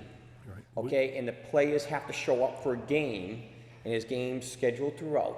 So I would hope that the school board revisits it, Oh, we're gonna visit it, yeah. okay? And I don't think it was, I'll take it as an off-the-cuff remark that you don't control the parents, you're 100% right. But there's a commitment that I think the townspeople pay, and it was asked twice, and I think maybe one time would be nice, but that's just, No, they always did March, and in the last couple of years, we've been catching a lot of, well, parents Memorial Day, we're going away, my child can't, you know. I 100% agree with you. It's a commitment. Yeah, not only the commitment, we're paying, we're paying for that education of that particular instrument. And I like your analogy, I didn't think of that, I'm glad you brought it up. It's the same thing as far as I'm concerned with sports, you know? We're paying to, in a sense, teach you basketball, we want a little bit in return. if for every other activity, it's expected. Yeah. Just, okay. Okay, so on the waiving of the fees that, for the school district that are contained on this, So any fees associated with that project? Okay. Yeah, we call it the reconfiguration. Okay, I'd Okay. like to point out that with the building inspector or the health inspector, that's fine, they're already being paid, but the electrical inspector and the plumbing inspector are per diem basis, where when they go out and do an inspection, there is a fee associated with that we now will have to be paying. well, just like, I mean, like, we're I paying mean, the permits are imaginary money in the sky, but this is actually something that the town is now gonna have to absorb the cost for the school district to send an electrical or plumbing inspector out there. just like we do with the building inspector, in Yes. this case. That's true. But this will be, we have a building inspector there We pay on an part-time. hourly basis. Yes, but And- this will incur a cost when an electrical or plumbing inspection has to take place to the town. Well, it incurs the same cost with the building inspector. Except he's getting paid hourly as opposed to, Exactly, he's Per already sunk visit. cost. I'm saying this will be $25 or whatever it is to the electrical inspector that the town will have to pay for the school. yeah, I guess I don't see that any differently than the building inspector. We set the fees for buildings to try to offset the building inspector's salary. Just like we set the electrical fees to try to offset the compensation program that the electrical inspector is on. But they're both being compensated by the town, in a different mannerism, but the fees are supposed to help offset that. When I do an occupancy I don't know, permit, do you see it any differently? I think you're both saying the same thing, but a different way. He's saying we're gonna incur costs. Well, I think he's saying that if we waive the fee for electrical, it's costing the town, but the building inspector, we're already paying. Yeah, but I would say Robert could do two or three inspections in an hour. Whether he does 2 or 3, you know, it doesn't matter, he's within that hour window, okay? So, you know, that's what I think he's saying, I don't know, he can speak for himself, but the electrical, we have to pay $25, whatever we're paying him each inspection. Whereas Robert can kind of absorb it. If he was doing 2 inspections, maybe it took him 35 minutes, and then he swings by the school and does a quick inspection, still in that window. That's why we're limiting it to this project, so it doesn't get carried away, and if they had charged us per hour for the computer work, where would we be? but we don't collect fees for everything. If I go and do, like the other day, I went to the dog grooming place down in the Fremont House of Pizza complex. all right? Because now businesses, when they change hands, or when change tenants rather, we go down, like on your, when you own the plaza, when a new business came in, you got an occupancy permit for that. Well, if I go down, I sign off on that for the health department, there's no fee involved in that. Yeah, my opinion is, for any inspections we do, the town is paying, whether it's an hourly rate or a stipend. Right, right. Or per inspection. The town is still paying. All of the costs associated with permits are collected to help offset some of those, so. This is a situation where I go down there, but there's no compensation, and I know you're looking at the permit structure again. That may be something you want to look at. But you're getting compensated as a health officer on a stipend basis, which is still costing the town. That's right. Whether or not we're collecting that fee from the people or not. Yep.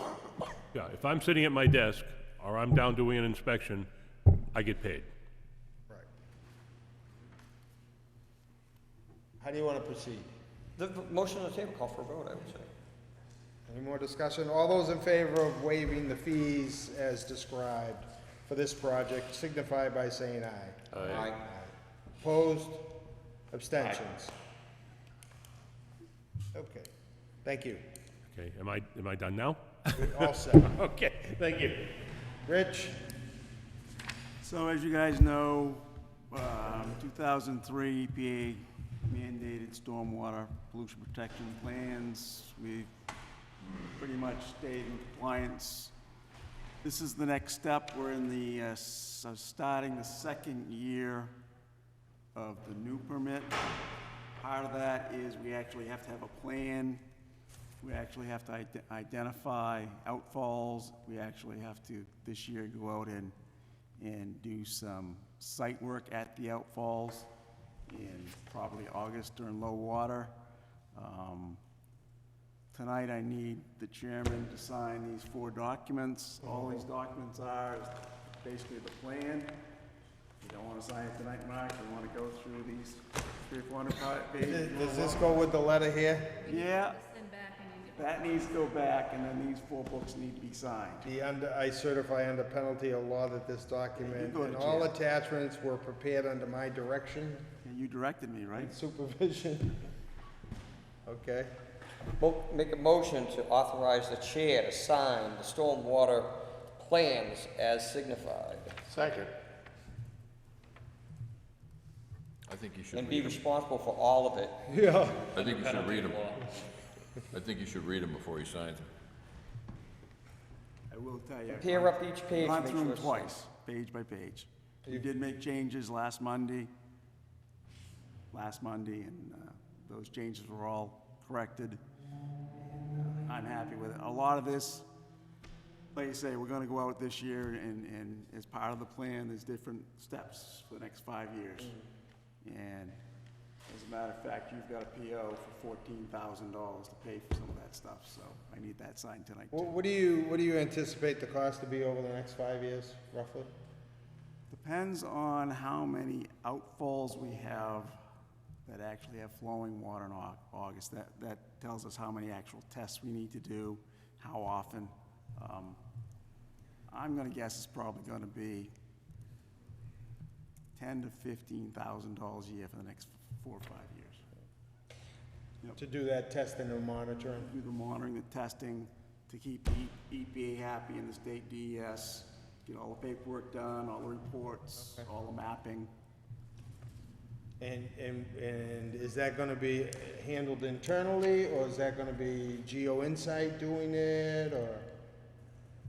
So there'll be some training. My guys will be trained up as inspectors, so a lot of the on-site inspections will be done by my guys, or perhaps I'll get some help from conservation or Okay. Pond Association or something like that. We love volunteers. Get some volunteers, but, you know, if we don't have to pay an engineer $75 an hour, we can do it with a volunteer or one of my guys at $20 an hour, we're better off.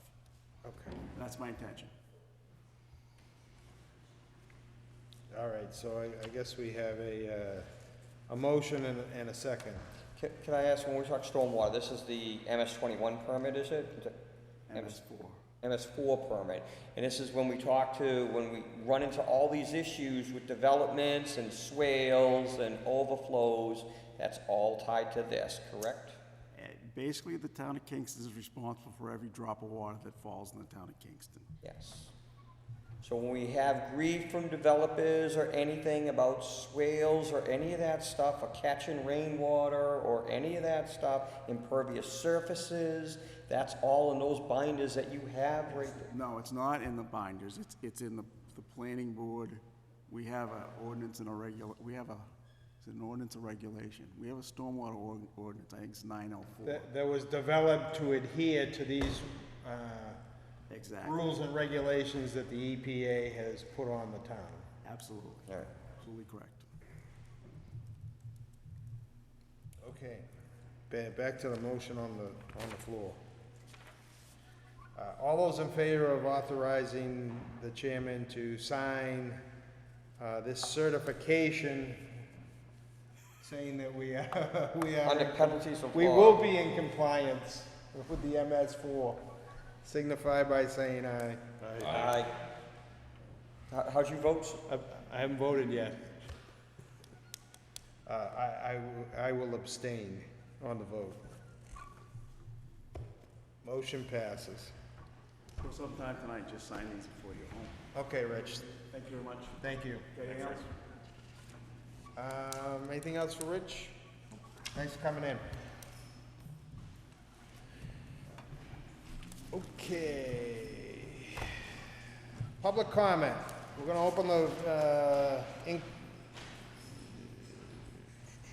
we're gonna open up for public comment as provided for in our adopted policies.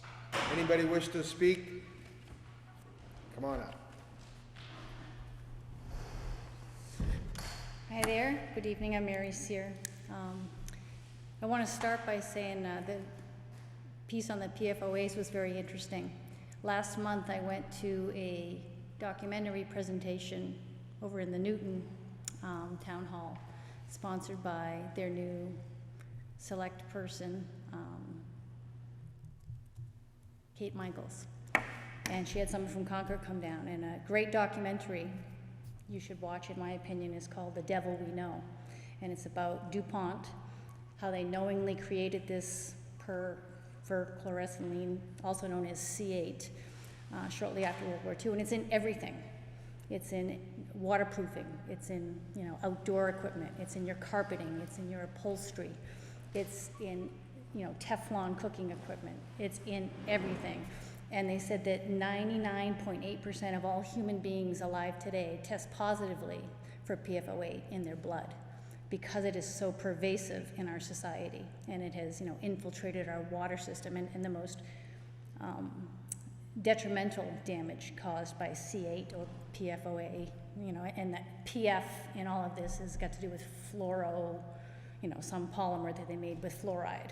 So that is the contaminant, which I found, it was very interesting, and I recommend you watch it on Netflix if you haven't seen it. It's very Devil We Know? The Devil We Know, very informative. And understand, I'm not a scientist, and this was a documentary, but it was very eye-opening, very eye-opening.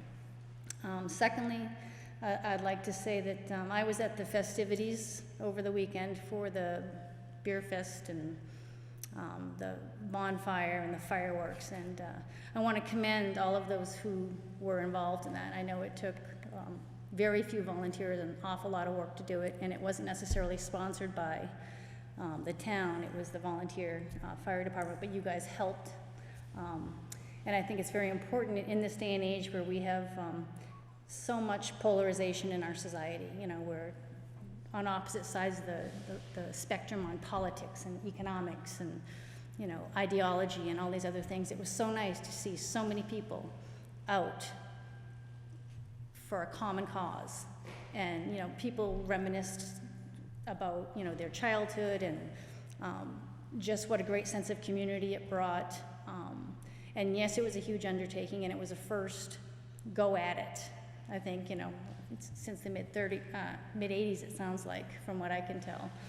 And I'm sure there were glitches, but I was there. I sampled all the beer. I didn't see anybody that was out of control, or, the crowd control was excellent. The details from what I saw were very good, and I was looking online, and a lot of there was resounding support for it. People are already asking, when can we do this again? Maybe not with a car on top, but it was just a great focal point. It was a positive community experience from my perspective. And I wouldn't be surprised if a lot of the people who came are more interested in coming back for Kingston Days, not just because it's the 325th, but because they had such a great time out here. It was such a fun thing and such a well-orchestrated and executed plan. So for all of you who had a hand in it, from a couple of us selectmen here on this board to the police and public safety, and I guess Tammy Bakey did an awful lot to help pull this together. Rich and his road crew, they built that thing and made sure it was precise and fell right down. I heard nothing but positive feedback on this, and I would encourage this board to support something like that going forward, whether you are the ones at the helm or whether you support the fire department in these endeavors. I think there was a poll that somebody put online, and I didn't even know we had that many people involved in the Kingston website, but there were like 890 people who responded to this thing. What was your experience? Did you like it? Did you think it was fun? Would you do it again? And I think like 878 people were like resounding, yes, it was fabulous. There were 2 people who said, no, don't do it again.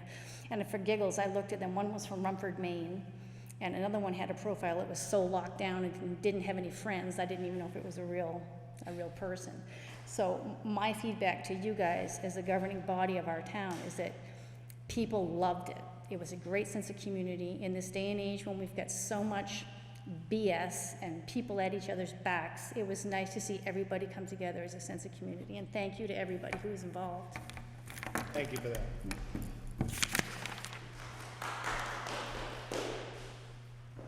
Anybody else on the public comment? I'm not really sure. I got called in last minute with Berkshire Dominion and the Saddle. Could you please give your name and address for the record? Colleen Johnson with Berkshire Dominion, 92 Route 125, the Saddle Up. I guess they sat in front of you, how long ago? I wasn't here for that meeting. And they're here concerning outside seating and the controversy we have with the planning board and whether we need to redo our site plan. And I'm not sure. Who told you to come here, Bobby?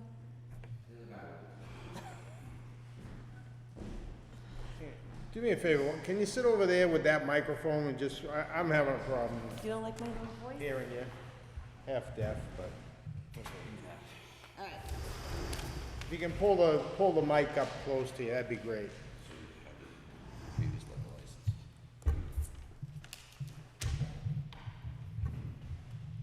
So I got a liquor license for an event that we had last Sunday. You gotta talk. Still not working? How about now? Thank you, that's awesome. So we had a event last Sunday.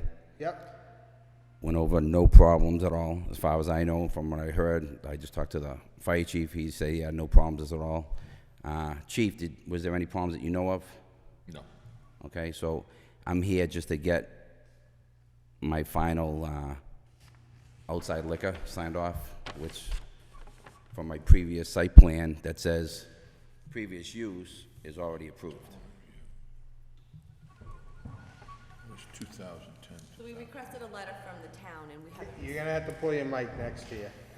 We requested a letter from the town and we haven't received one. I think you guys were putting it in front of council, stating that you didn't have an issue with the outside seating. But our site plan says that as long as we are within the past existing use, that it doesn't need. We already have the outside seating, got that signed off.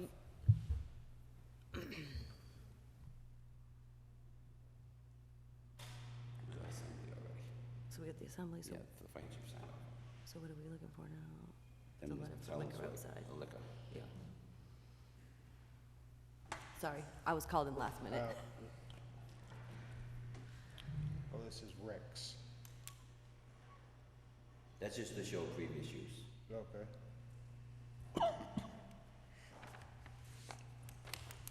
So apparently a copy of Rick's, For that year. license. Personally, my opinion on it is that this needs to go before the planning board. I think this board is outside of its jurisdiction with regard to that. And I'm not poo-pooing you guys or anything, but I think the planning board has the authority in this situation, and they're the final say on the site plan. Right, but that was already approved when I got my site plan. It's at the Rockingham County, and it says approved. So that's my problem. I've been messed around long enough, and it's starting to cost me a lot of money. So unless somebody's gonna reimburse me, we need to figure this out. I agree. I know you've trying to get a business going, and I understand that. And we had concerns because we originally were told the site plan didn't include that, and it says as existing. Okay? I guess let's define that line. I really hope we can get people in the same thing, because yes, I look at this and it's saying outdoor seating 68. And I know there was contention, and we were saying, but when we see when we're told by the police detail that 700 motorcycles and a burnout, and I get it, it went off without a hitch, okay, but me personally, that doesn't match what the previous owner did. So I think we have to figure out the sorting line on there, because even like the feather signs that are out there now don't meet compliance. Okay, so you're telling me that temporary signs, I thought there was 30 days or 29 days for temporary advertising without a permit. Feather banners are specifically prohibited Because in the sign ordinance. I went by what you can get them approved, is that what you said? No. Because the gas station up the street has it, downtown, right here, over here, has a banner up for the last 2 months, the same ones. So, and then when I ask around, when I come in and I come see the building inspector, he goes, I don't think there's a problem with that, let me find out, but no one gets back to me. Which banner are we talking about? Is it? What's that? Which banner are you talking about on? The big ones at the gas station, at whatever the gas is, Shell gas station, that have been there for over 2 months, 3 months now. And the one that's down here, there's one right downtown here, but I don't know what the place it was, but right down here. There's another one standing up that's been there even longer. So I go to the building inspector, I ask, for some reason, the building inspector doesn't think he has the authority to say, yes, he has a sign permit. Well, he does. Okay, that shouldn't have to go in front of the board for a banner or a temporary sign. No, I agree. But feather signs are specifically listed, because we made another business down on 125, take them down. Because it's specifically listed for feather signs. And I want to support you, I want to support all the businesses in town. It's just, again, there's that whole fine line, 68 seats right here, I don't see a problem with. But when I see something with burnout pits and that, it kind of raises. So the state liquor board came out. Mm-hmm. They never had areas corralled in correctly, ever. I have it, the state came out, approved my areas. Yeah. Okay? I don't even have a limit on one side, but I went with what the fire chief gave me for assembly, which is 299 outside. So let's remember that. I have that assembly already signed off. I'm looking for just you to give me so I can get my liquor. The state doesn't even know why I don't have it. Okay? They seen all the plans. I talked to the chief investigator there. She's like, I don't understand what's going on. All I need is the letter from you guys, just like you gave me the temporary one, to go in front. It's, So are you here telling us that, asking us to give you a liquor permit that limits your restaurant to 68 seats outside? No, because I don't have 68 seats in one area like Rick did. That's the difference. Okay, but that's what the approval's for, and you're basing it on what the prior applicant was approved for. All right, let's go back then. What I have outside assembly of 299 people. That's signed off. I have that letter. Okay? That's done. Well, no. No? You have an occupancy permit. Right. For the entire property for 299. So if you had 99 inside, you could have 200 out. If you had 200 inside, you could have 99 out. Correct. So that occupancy permit is designed so, What the building can accommodate. what the building can accommodate. So if you have a major rainstorm, Egress, right? and all 299 people have to go inside, they could do that. Right, correct. So your whole property is 299, whether there's 10 inside, and I agree, that's how that works. I agree. So, and if you, as you know, if I have an event, I have police detail there So when- monitoring us. When Bill called the fire marshal for the last event, Yeah, he wanted to make sure the occupancy load based upon the fire marshal. Now, if you look at this, it says 24 main seats, 54 lounge, 142 dining room, and 68 outside. But- Because the building has certain numbers that they can't exceed. Right, but, We've done life safety, yeah, no one else did what I had to so I do. think, we've done issues inside that changed what we could or could not have. Right. Prior to him. I mean, all we need from the Yeah, but- town is saying we can serve liquor outside. Right, there's no count, like, I don't need you guys to say you can have 10 people drinking Here's outside. the problem, you're coming in saying, I have a site plan that says I can do whatever the prior operator did. And you're giving us a document that spells out what he was permitted for, but you want a permit without those restrictions. So there's a contradiction there, do you see it? Yeah, well, let's think about this for a minute, okay? I understand. I brought that in because you guys know that I have prior use. I mean, we can go back to the Pond View too, which did whatever they want. They had everything outside. I mean, It there's, says the prior operator, I believe the document says. it says prior use, right? I agree. Rick, let's go to prior use again. Rick used the upstairs area as a function hall. For some reason, I'm not allowed to use that. Rick used the gazebo. Somehow, people seem to have a problem with me using a gazebo that I have re-engineered. what's the issue, is it a life safety code issue? The life We don't safety- even want to start to figure out the life safety issue for that right now. Yeah, it's not that, it's that it didn't have one before. I put one into place, and it cost me a lot of money. You know, I hired a fire engineer for the town and myself. It almost cost me 50 grand, okay? For something, to me, it's ridiculous when someone else steps in and can do whatever they want because they're local. I've been here for 6 years now, almost 7 years. I'm not going anywhere. I'm not hurting anybody, and I'm abiding by every rule. Like, I talked to the chief, if I have an event, I hire detail. The detail monitor everything.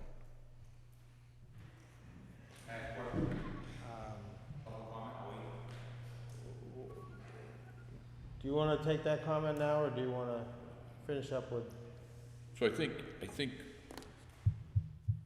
and I need to refresh my memory. Just hold on for a minute, Mr. Beggy. So when we spoke to the attorney, I'm trying to remember how he phrased what he believed was the use for that property based upon the previous owner. How did he? Well, he kind of seesawed about it. I don't know that we went around about, but he basically said that he thought we should approve the last thing that you did 2 weeks ago, as kind of a trial basis. Right. To see how it went, if there were any issues, which I checked that day immediately and no issues. And then he felt like the site plan was, to be upheld. And the argument was, and whether anybody will say it or not, but we got a review from the planning board that said you weren't doing a lot of things you were supposed to, but then when we actually brought the site plan in, we found that some of the things they were saying that weren't happening were happening. It was kind of Allowed to have. that were allowed. So that kind of changed my whole opinion on your event 2 weeks ago, and I voted for that event. Well, thank you. And I think, Rick's before, and I know Pondview had outside seating, served liquor with a limited number of seats. I mean, I would have no problem with approving this for 68 seats, although it should probably go through the proper process of the planning board first. Then you always have the right to appeal their decision to the ZBA or whatever. But to give you an open license for hundreds of people out there, I would have a problem with. Okay. I think what the attorney said was, Okay, like right now, if you guys are telling me you're gonna give me for 68 seats for drinking outside for now, and then if there's a special event. That's what the attorney said, is that This summer's over anything, in 2 months. This is my time to make money. Right. okay? But the attorney said anything that was, you know, considered a crowd should be under a special event, per event. And we have Approval. zero issue with that. As long as somebody can come and grab a lobster roll and a beer out back all summer long, because we can see, and I don't even think we'll have 68 people outside, to be honest with you, but we just want the ability to sit someone outside with a burger and a beer. So I guess the question is, and I don't remember the exact verbiage on the note, anyone here remember what it said on the plan exactly? Bill, maybe? No? About which part? It's not, I think it referred to The note on the plan. the operate, similar to the use of, how business was conducted prior, the prior operator. So is it he can do everything that the previous owner did, like, Well, it depends. I mean, from the attorney, from what I got from talking to him was, let's say that event you did, that we approved you for. And let's say Rick did an event like that once in a while. Which he did. Okay? That the document, the site plan, doesn't transfer the right to you to do that every week. Okay? It's to conduct similar activities that took place on that premise prior to you own it, so by the prior owner, okay? It looks to me, based on this permit, and that's why I was asking, if you're asking for just a carte blanche, entertainment license for outside for as many people as you want, that's not what this says. That's not what he was operating under, okay? I'm not looking for that right now. I'm looking, if you give me what that says there right now, tonight, and if I have an event, because I do have events, maybe once a month, and there's only, 2 months left of the summer, then I have a special event. We call it a special event. Well, I'm okay with the outside seating part, but not the inside, because that's based on fire department, how the place is set up, which we don't know. So regardless of whether for us, the way we have it with the chief, is if we have 68 seats outside, we will deduct from our $2.99 inside. And we rearrange our tables, it's just the way, when we got our permit from him, when he signed off, is if you're having a wedding and you set up people here, then you have to take away tables there. Yeah, and the reason he said for that was because if something happens, they have to exit through the restaurant. Well, exactly, we And have that can an only- occupancy count. That egress can only accommodate the number restriction. Right. That's what he But said. that, just so you know, that area out back, I don't know what you call it, but when you first go out from, like, I call it a function room now, whatever, there's a little area with picnic tables. That is regulated by the fire department. The left side corral has none, because there is no accident to the building, you can just walk right out. It's Okay, open that's to the by parking Signed lot? off by the fire engineers, yes. The It's fire open to the engi- parking lot? Yeah, that was approved by the fire engineer for the town and my own. But just so everybody knows, these numbers are not overall like you're saying. These are 68 outside, but the inside can never exceed the inside amount. Oh, ever. Okay. The property can't. It's not outside and inside No, no, it's combined. combined. Exactly. Right. And we're aware of that. 99 total. Yes, that's. But it's $2.99 total, but it can't be $2.99 inside. Well, we don't, No, I I have, know we don't. that's the current one, because we don't know what How it's set up. the configuration Right. is, I mean, But it's not the combined numbers like people are saying. It's the inside seating and the outside seating. Yeah. Because it's based on septic and a lot of We things. have a load count of Right. $2.99 regardless of where we sit them. Right. Whether they sit outside, on the roof of their car, do you have a copy of your occupancy permit from the fire department? not with I have it this. on my phone, actually, I don't have it on me. Does that say $2.99? It does. Yeah, Bill, this last thing, we had the discussion. So can the building can it seat 299 people in the building? It used to be 500 when it was a pond. Sounds right, because it's a pretty big place. Yeah. But I don't think we're It's ever all, really set it's all for engineered by $2.99. seating by the fire engineers. Tables all laid out the way they lay. Yeah, how they're set up. these numbers are. Fixed seating. Yeah. These numbers are 288. 220 of that's inside.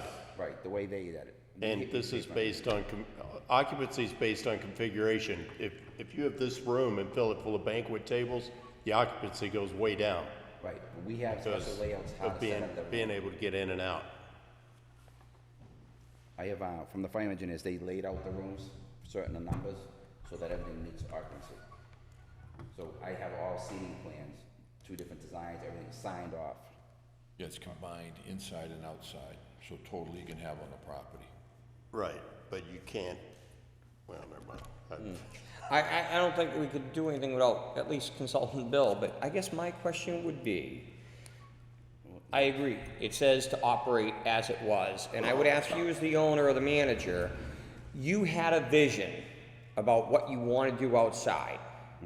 And that started taking place last year, and you started to go to the planning board about getting outside. Do you know why that happened, and why it cost me $2,500? For no reason, that's why.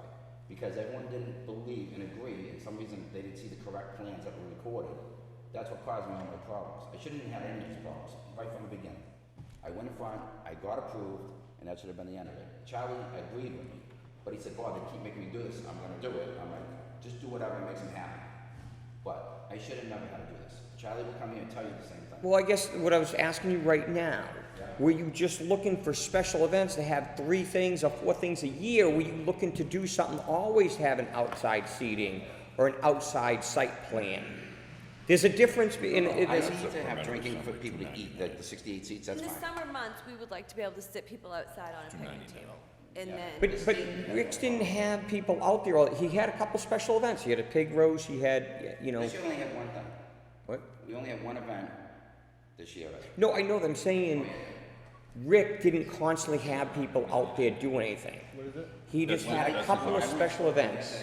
He said he had a lot of, and I have, I don't know, I have these YouTube videos of bands outside. I don't even have bands outside. I believe the Selectman Briggs did research, and he came up with it. Like he had over the course of his years being here, he came up with, just quickly searching, he came up with 5 different events.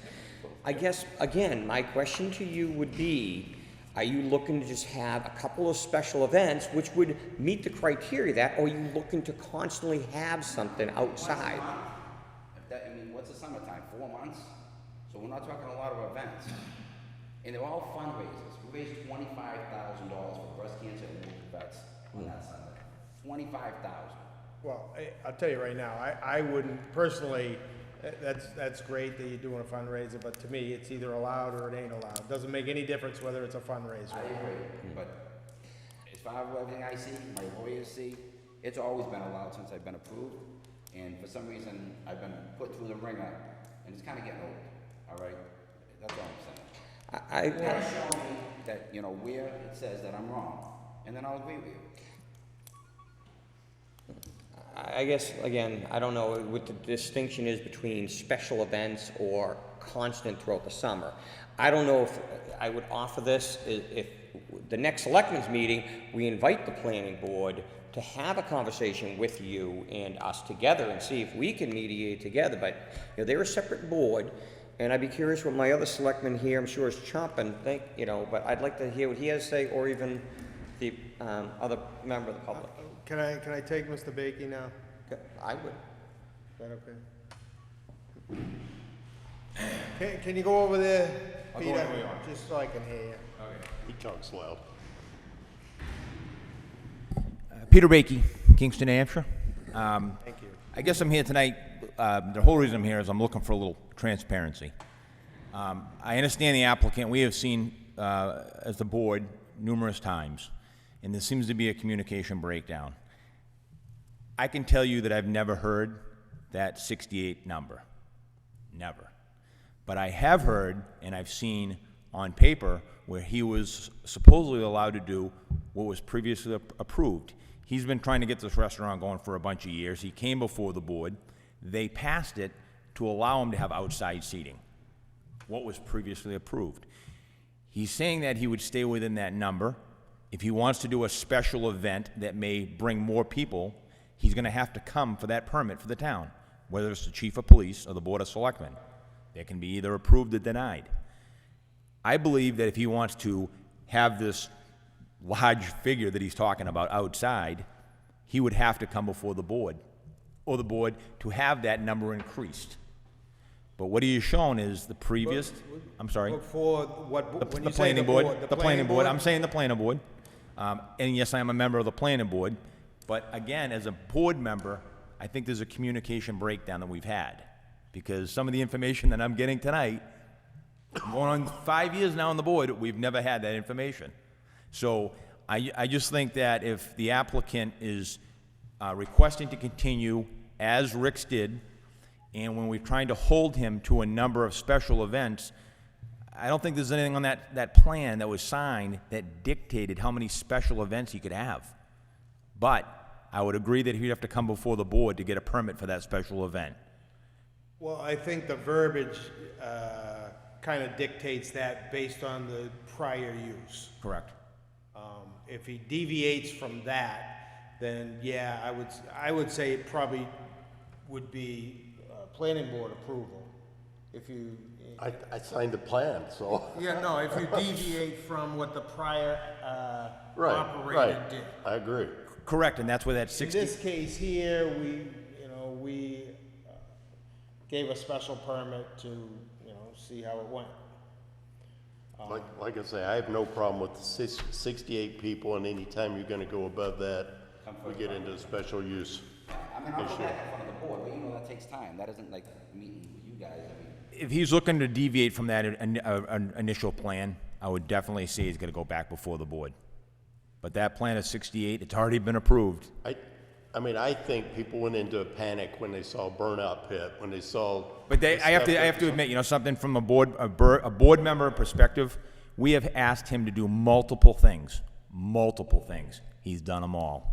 He took down the goat pen, he got rid of the barn, he's had DES down there working with him, he's doing the shoreline protection. Everything that we requested him as a board, he has done. He's shown unbelievable opportunities working with this town, trying to make things right. And again, I think that burnout pit, if I'm not mistaken, he made that decision because it was a safety issue brought up, I think, by the chief. And he made that decision not to do that. I did, I brought Well, it. it was something that he advertised. Did. Well, I think he might have been, I think it might be somebody told him to do that, to solicit That could business, be, and that's but- why he but said no. That, Yeah, that created concerns. and most certainly, and he stopped that. That really, I wouldn't consider the good neighbor policy. Exactly, and that's why he didn't do that. He took that decision himself not to do that. So again, working with the town, trying to make this establishment work. I did speak with him, and he decided to remove it. Correct. And I think the town worked with you, and that's why you got the okay on the last event. Went very well, there were no problems. We had zero problems. A long-term selectman once told me that you can't penalize somebody on what they might do. And that seems like that's happened a lot. Correct. In the last few years, we've tried very hard to. And that was part of what the attorney said. The attorney said, let's give him the permit. He said, and then if there are arrests and issues, he'll never get another one. That was, his issue was, he said, you can't stop somebody, if it's within reason. And he said an event every weekend would not be within reason. He said. But what doesn't help is when you do stuff like, and it's, to me, does it offend me? No. When you put banners out there that are specifically prohibited by the sign ordinance. again, I was told that it wasn't. Okay, well then. Well, that's why I did it. I didn't just do it. That's on our building inspector. I So think if you read the actual sign ordinance, it has flashing signs and feather banners that are actually prohibited. So I'm guessing tomorrow morning when I drive by, the illegal signs will be gone? So I mean, you don't wanna, by doing things like that, and some people feel that you shouldn't be doing like a big event like that, and then, that puts the rockets right up when, yeah, he's got illegal signs there, he does whatever he wants. Can someone talk to the building inspector? Nice guy, but let him know he has the authority to give sign permits? He does have he's the one who signs. He refuses to do it unless he talks to the board. He signs off on sign permits. Don't be giving those signs to Shane either. I'll be watching your place. Opening up your own ice cream place? Well, just one last note. Again, I would like to request the board to think just for a minute before, I'm sure we're gonna take a vote here before the night's over, but the history of the town that I've seen is they have a way to cause a delay. And as the gentleman spoke, you know, he only has a certain amount of time that he can have the summer months, so if it gets kicked to a different board, to another board, it's just a time and a money making mistake for this gentleman. And I just believe that if he's gonna adhere to those prior rules and the numbers, and then if he wants to increase that, he does have to come back before the board. Thank you.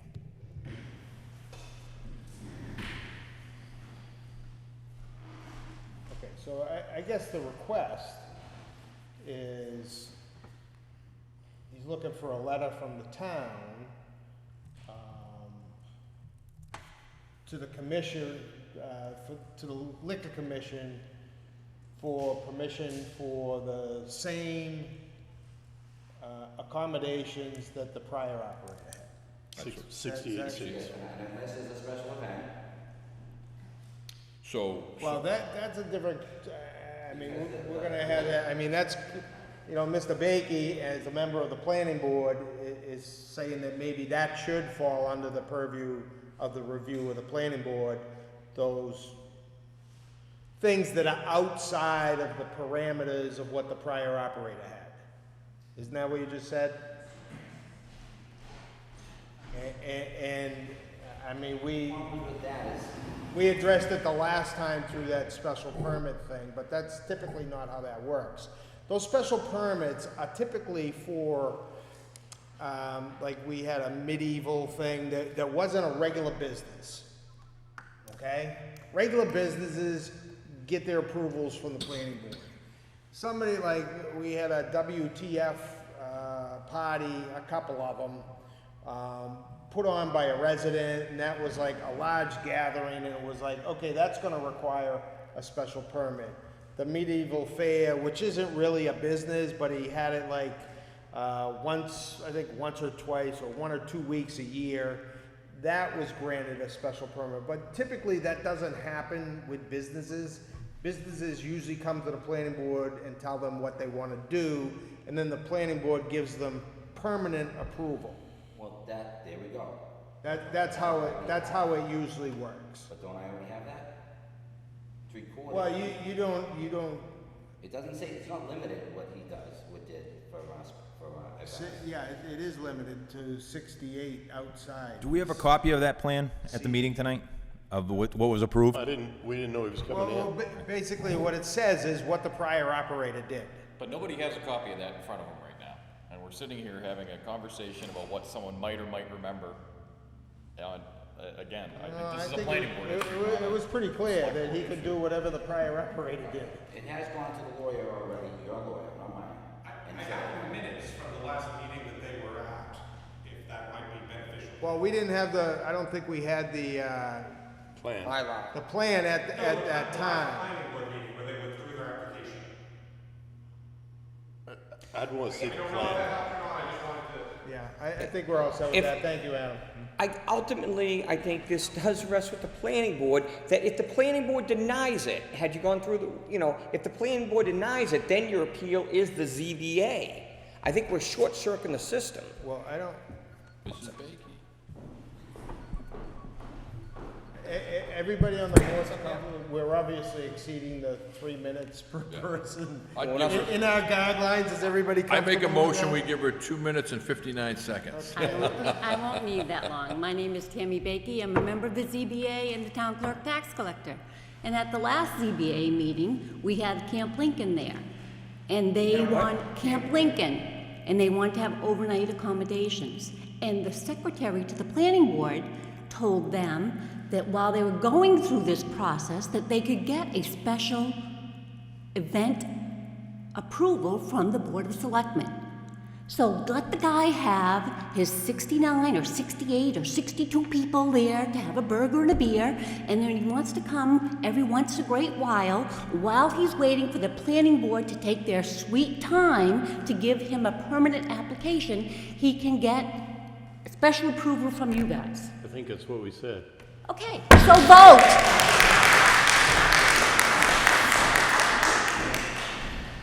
And the other thing, just for this process, is you could go to the planning board in the fall when you're slow and go through the process, so. So, let me get this straight, but from what I understand from other towns that have been doing it, I should either just be able to go see the police chief for a special permit. I didn't think I had to go in front of a board. Or even the fire chief. Well, no, we're part of the process, but so the Board of Selectmen issue a special permit. Okay. And so like if you needed police details or fire details, or there were, say you had an outside, special fire permit that you needed, then Bill Seaman would come see you on that. And he takes care of all the occupancy stuff. So that's what he checks too. Life safety stuff. So for now, we're all in agreement, I'll do for this, so that people can eat outside, whatever the amount says on there. But you also gotta remember, there's an amount on there for that gazebo that's in there too. Well, I wouldn't put 68 people in that gazebo. No. I'm just saying, there's an amount for outside drinking in there and the outside area, and that is considered outside right now. And Well- then, if I have a special event, which I will again, another fundraiser for the guys that went over on the hill, 7 guys. Seacoast Holly wants me to just, not a ride, just an event, a fundraiser. I've been contacted by their families and stuff like that, and they asked me if I can do it. So, that's something to be another few weeks out to plan and stuff. How do you want to do this? You want to do it with a motion? Do you want to just approve it based on what the plan says already?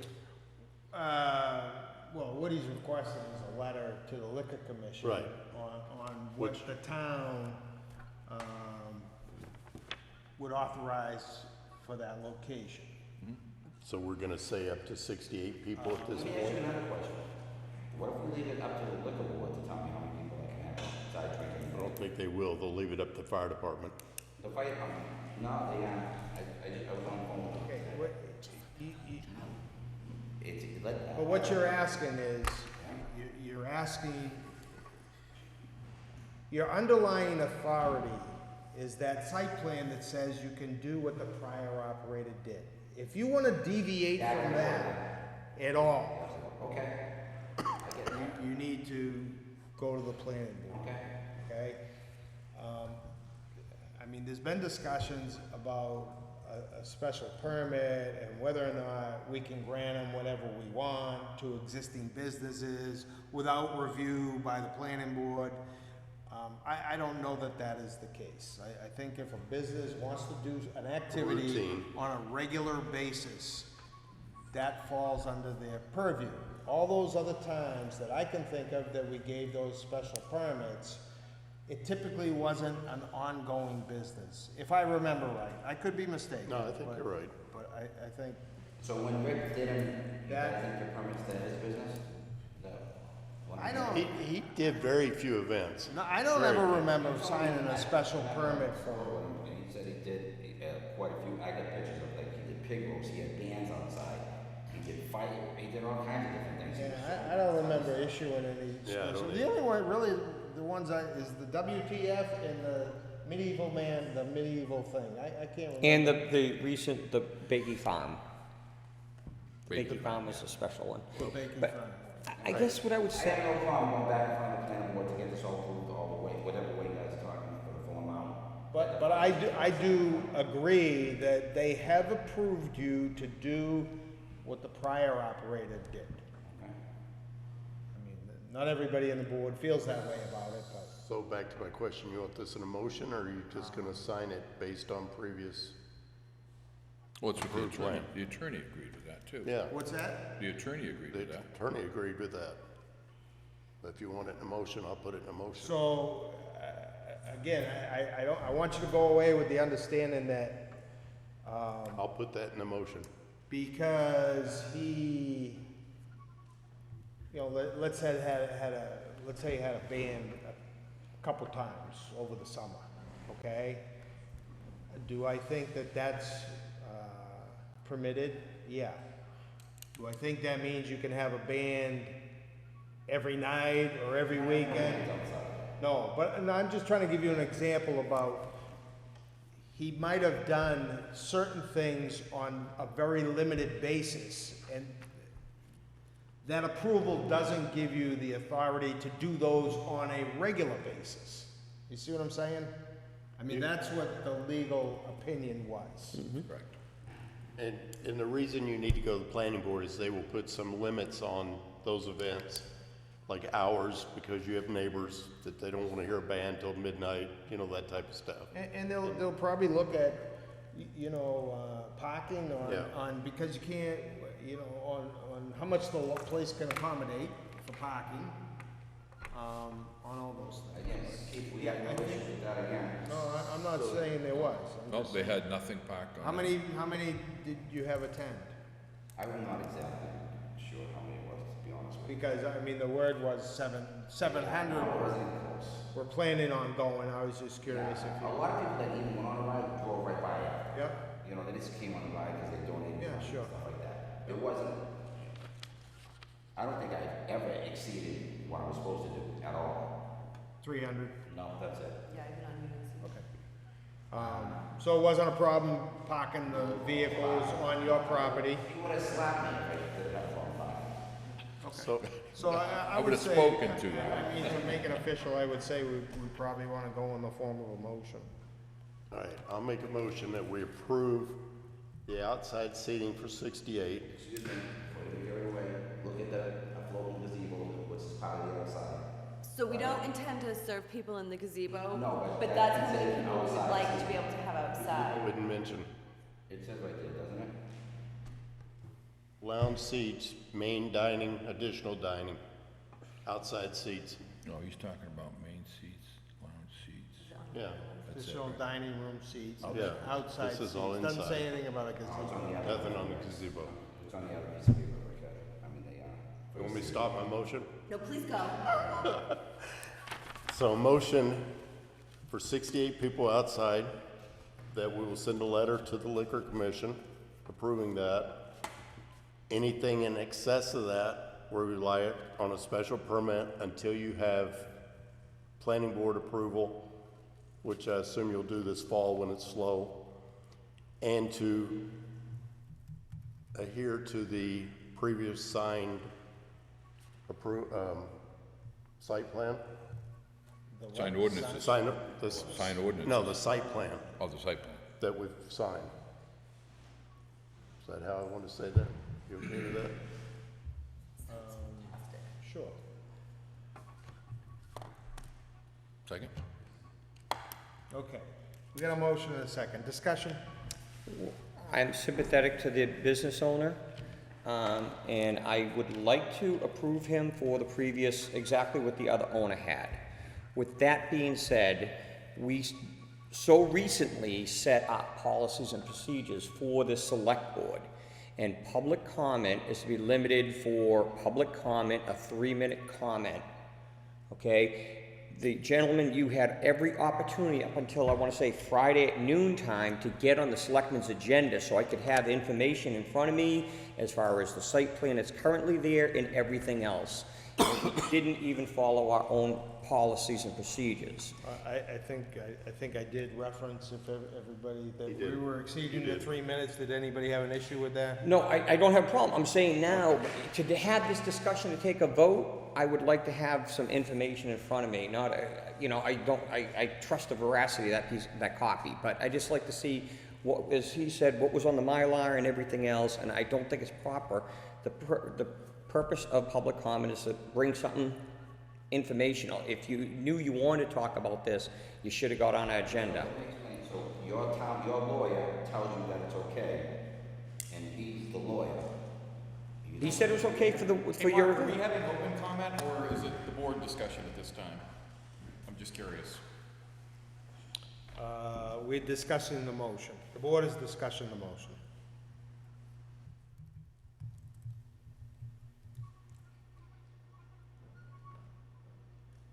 Any, I just thought we were having banter back and forth. Well, we're not supposed to be, Phil.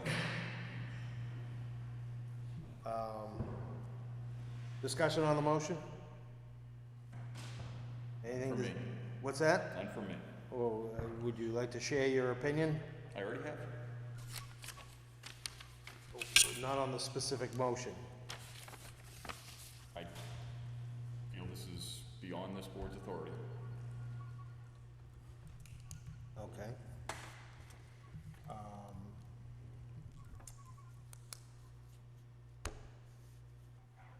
I can say, I will say one thing, when you, that the special, I mean, Kevin makes a legitimate point about, you probably should have got on the agenda to come in and talk to us about this specific thing, so we could prepare for it. That's not unreasonable for Kevin to want to take a look at the Mylar and see what it actually says, and whatever, verify anything that he feels comfortable verifying. I know when we issued that special permit, there was input from members of the board that, hey, why are we rushing to do this? This is a last minute thing. Why do we need to get on the phone now and draft up a letter of approval to the Liquor Commission? We haven't even had this request for a week. So that was, and the event had been planned for some time. So, you know, it was a legitimate point that why are we rushing to do something that could have been requested a month ago? Well, from my lawyer's standpoint, I was all set. He said, you do this because they, you know, come after you, they're in the wrong. Okay. I'm not saying he's right, but that's what I was told. And I didn't know about all this. Okay. So, I think Kevin feels the more appropriate thing would to be, I assume what you're saying is you would rather not take a, rather not do this tonight, you'd rather he come in a formal, get on the agenda for the next thing and have the documentation to look at? Correct. I can't take a vote on this. I am going to vote against it because I don't have anything. And I'm the one that made the comment on the phone. I said, wait a minute, we just took a vote at our meeting, because you came here, and we took a vote to call the attorney. Okay, we did call the attorney, but that's it. We didn't have another meeting till tonight. And some other people acted on their own, that's fine. So here we are again tonight. I didn't realize this was gonna be on the agenda. I didn't have any chance to prepare for it.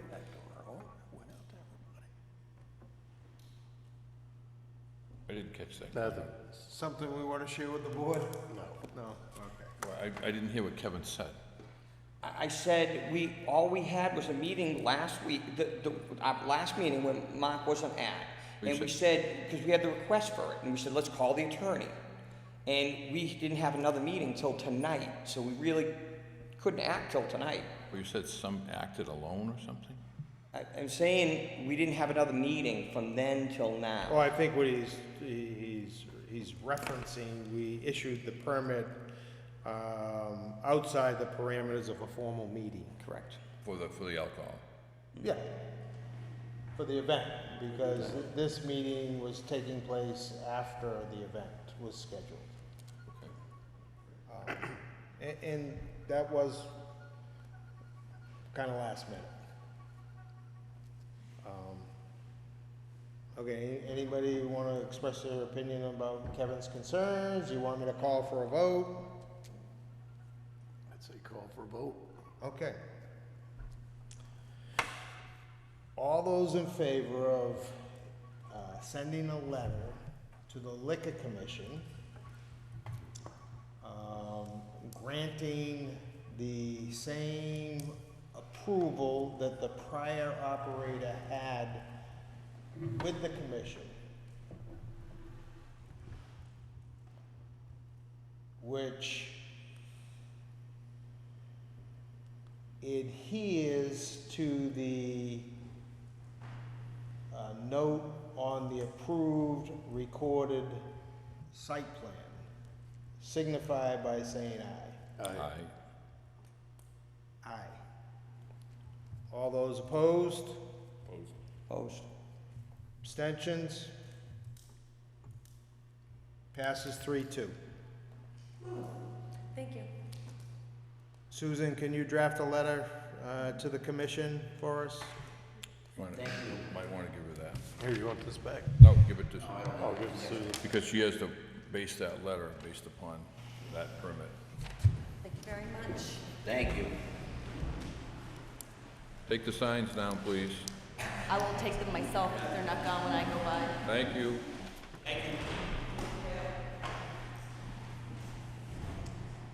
Okay. Any more public comment?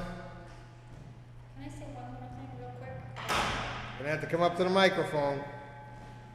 You're getting the second bite of the apple, which we normally don't do. Does anybody have an objection? Another thank you. Get close to the microphone. It's another thank you. I was able to go to the municipal training last week that was sponsored by the town, and I went. An HMA? Yes. Yep. I had been to one previously. It was a great refresher. I wanted to thank you for making that available to me as a member of not a town official, but as a school official, someone who's been voted in. It was very informative, and so thank you for that. And I also wanted to say something that was very interesting, was the gentleman who gave the presentation said that there's never any reason, no legitimate reason for anybody to abstain on a vote. Do your job. Vote. I was gonna bring that up later. It's one thing to have a conflict and recuse yourself, but everybody, an elected official, has absolutely no reason, no justifiable reason to abstain. Okay. You are put in office to vote, and you should vote on everything. Unless, And he brought it up 10 times, so he really meant it. unless you could profit from the situation. That's not an abstention, that's a recusal, because Right. you have a conflict of interest. Yeah, It's a I difference. think I abstained because the motion was directing me to do something, to sign a document, and, Just throwing it out there. yeah, I well, don't- and I want to explain it to you. And basically- That I abstained because I wanted it to be what the majority of the board wanted. The other thing without is my that is vote. when you abstain and we vote 4-4, you automatically become a 4. You become So part it's of 5 to 1 vote. you become part of the majority when you abstain. You don't show up as an abstention, and once it's 4-1, the abstention goes along with the majority No, vote. that's fine, but it was only because it was an action Right. that No, I was being understand why you directed did. for me to do. Yeah. All right, thank you. And the last thing is that if you had a problem exceeding your own procedure with a 3-minute public comment, you've got a gavel there, you should have said, we're not gonna hear this, we'll take it, get on the agenda. And the other thing- It's about efficient With meeting. abstentions, I think it's the policy of the board that, as far as approving minutes, if you didn't attend the meeting, that, He specifically called that out as. He did. He said that was not, there is nothing in either Robert's Rules of Order or the other one, I can't think of it right now, but, Masons. well, I he can said tell you that if you were not present, but you still review the minutes and you find them to be accurate as you see them, You can approve them. you. well, I don't know how you find them to be accurate if you weren't there. Well, Or the did other- read them. The other Ju- part of just it was like- he got into what minutes are supposed to encapsulate and what are supposed to be in there, so it's basically, you're just checking to make sure that it has all the required things that minutes should have.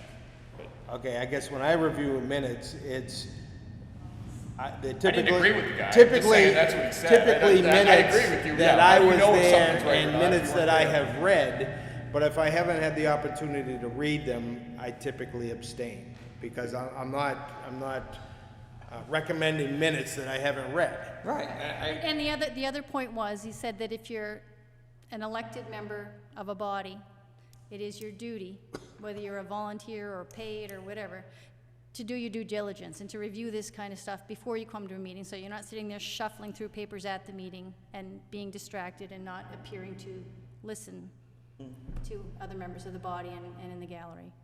Thank you. Yeah. Anything else on the public comment? Can I ask a question? Sorry. While this gentleman's here, you're from Country Pond?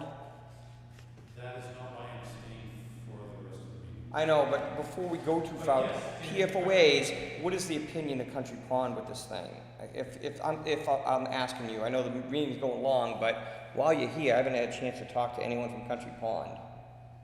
My opinion regarding which part, sir? PFOAs and that, with the, And you have to come to a microphone to speak. please.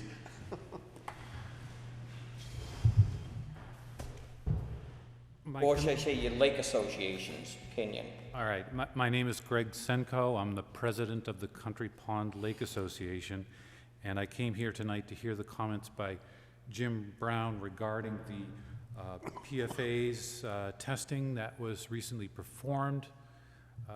We had heard the surface water results. On June 1st, we held a meeting. The EPA attended, Hampshire DES attended, and gave the surface water results. I think they were new to you tonight. The drinking water wells, that was new information. I came here to hear that.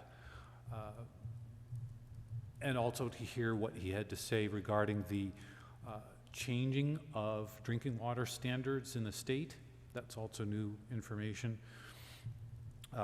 But I didn't know anything about the PFA problem in the town with the fire department and those wells.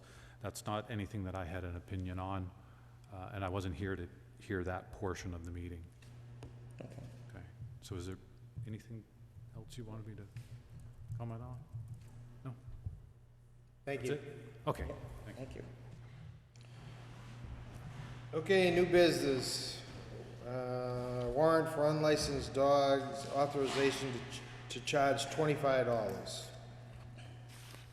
Make a motion to approve the tax collector to charge a fine of $25 for unlicensed dogs. Second. What are we currently charging, Mrs. Bakey? It's for So it's an RSA that we have to charge the $25, but it's also $25 plus the postage for the certified mail. So I just wanted to make that clear. Plus expenses. I'm sorry? Plus the expenses. Yeah.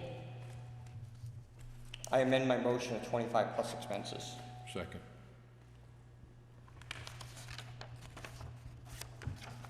Don't go away, we need to talk about another thing too. Okay. And I think we're down to 178 dogs as of. It's in here, Susan? It's in there, and there's a copy of the RSA, and there's a list of all the dogs, there's everything. Can I just state on record too that I do appreciate, I know the town clerk has gone through a really lot of work trying to, between purging through rabies tags and everything else to get emails and send out notices, and I think she's gone above and beyond the call of what any normal person would do, trying to get every dog licensed. It's mind-boggling to me why someone would want to pay $43.50 when they could pay $7.50, and when they do it year after year after year, but they seem to like that. You thank them for their donation. Did you remember taking my dog out of the count? Yes, I did. Sorry for Okay. your loss. So we have a motion and a second. All those in favor of charging the $25 plus cost, per the statute, signify by saying aye. Rough. Aye. Opposed, abstentions? Thank you. Can we move to deed waiver for 111 Route 125 when Tammy's here? Just in case there's any questions. Sure. So on that, I told the board I'd do some research, work with Tammy. I found the person for TD Bank that we needed to speak to. She sent us a check for $40,000 something. So I would make a recommendation that we take the waiver and do not deed that property to the town, because all taxes are paid in full amount of $40,000 something. So the bank ended up paying? Bank, we got a hold of the lady, she called right back, Tammy worked with her, and we got it paid for $40,000. So the property has already been deeded, but you would have to sign that form that says you're not gonna accept that deed. I thought we already did not accept that deed. No, we delayed it, much to chagrin of, we delayed the vote. Yeah, we delayed it, because I was gonna try to. So we need to figure out how to put it back under their name, because right now it's under the town of Kingston's name as far as the tax records are concerned. But it hasn't been recorded up at the Rockingham County Registry of Deeds, because you didn't sign off on that deed. So do you want to give her this now? All for unlicensed dogs? There's multiple. So we get Why why did it go under the town of Kingston without us actually signing? Because as soon as I deed it, it comes out of his name. You just sign, That's the way our software works. you just sign both? So but then you're So not. but we don't deed it until, don't you usually give us a list saying that these properties are up for deeding? Do you want to? I gave you a list, Okay. and then I told you we were gonna deed it, And so we signed off on that list to deed it, and then you did deed it? Is that no, I just give you a list of the properties that are up for deeding, and that's the one that the chief and I remember I brought you the thing that said I'm gonna send them out, sent the chief out to send them letters, even though they'd already gotten certified letters. He was gonna hand deliver another letter. Yeah. So all that was done, then I came down to that one last property, and on deeding date, I have to deed it. I don't have any option. I have Well, we to can deed it. choose not to deed it, right? You can choose to not accept that deed, yes. So that's what I'm waiting for you to do. Okay, I guess I thought that you gave us a list of the properties that were eligible for deeding, and then we reviewed them and decided which ones we wanted to deed. I give you a list of what's eligible or what's up for deeding. But when it comes time to deed, I don't have a choice. It's not, There's a date limitation. She has, by a certain date, she has to deed. I have to. It's not an By option. statute. By statute, she has, as of this date, if you haven't paid. Only if we approve it, isn't it? No, so I deed it, then you can choose to not Refuse it. accept that deed. Okay. And that's what we didn't do, that we probably should have done last week. Well, Correct. We didn't know. We didn't know. I have not, it's not, the deed hasn't been recorded because you guys haven't signed that deed. I've given you the deed to sign, but you haven't. So you either have to sign the deed or sign the waiver that says you're not gonna accept that deed. Actually, So it's in limbo right now. there were, 6 or 7 that were going to be deeded, but we didn't have to because we got the owners to. They all paid, Paid except it. that one last one. Right. So that's, that check right there, I can't deposit, because as far as so as far as my records are concerned, You own it. he doesn't own it anymore. Okay. The only comment I'd have, I think there's still activity at that property. Okay, we'll go back and look again. And, I mean, if it takes the town owning it for property to activity to cease, I mean, that might be a viable option.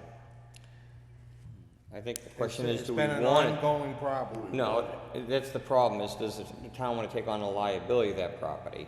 And that's what, and I apologize, but to be honest, there was no one here, and you had new board members that never dealt with this deeding before, so we weren't sure last week. That's correct. And we had information that the bank was probably gonna pay it, so we didn't know. Right. We thought no vote was a good thing. We The actually didn't, activity's minimal.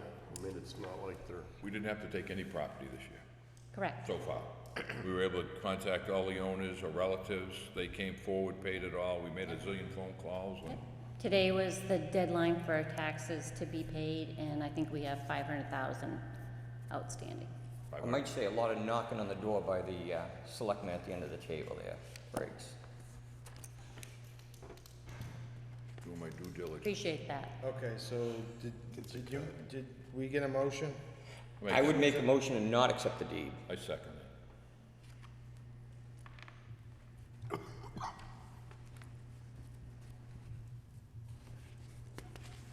Okay, all those in favor of, we got a second, discussion, and again, my discussion was, I mean, we got a property here that the owner of the property continues to violate, there's no site plan there.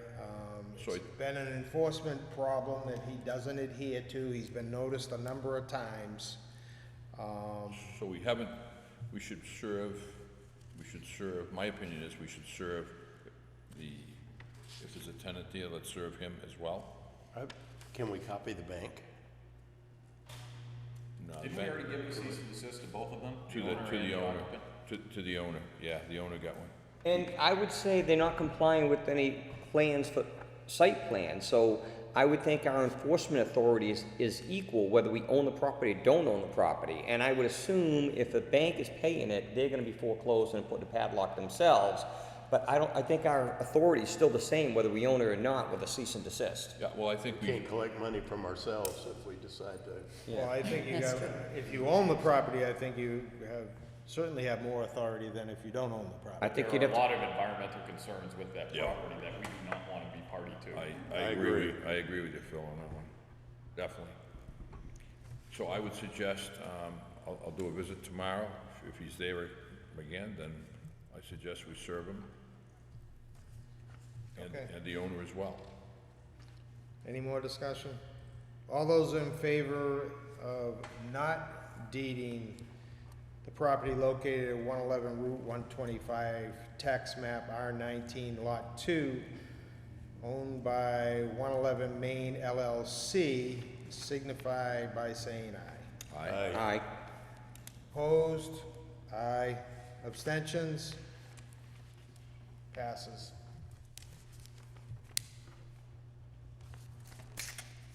Anything on the tax abatements that we need to ask Tammy about while she's still here? I see a note on, I think there was 2 properties in here that overpaid? Yeah, they didn't get their discount. There's 2. Oh, I haven't, usually those come to me, and I say, yes, they, And they have to ask us for the. Have we seen right, them? but, They got 2 of them there. okay, so I haven't seen Tax those. abatement. Usually it comes to me first, and I say, yes, that we got the check, and yes, that they overpaid. So are those signed by her? I haven't seen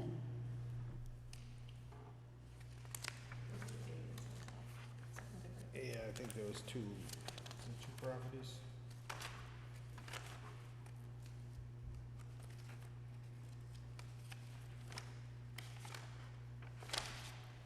We're supposed to sign the second one, right? That's if we went the other way. Oh, is it 2 to sign or is there only Need 1? waiver? I think the second one was if we were gonna take it. I don't, I thought I saw them, but I don't see them in here. You want a copy of the deed waiver, right? So we need to sign them both. We're gonna waive, To say waiver. the same thing? Yeah, no, well, she needs a copy first. Okay. And then,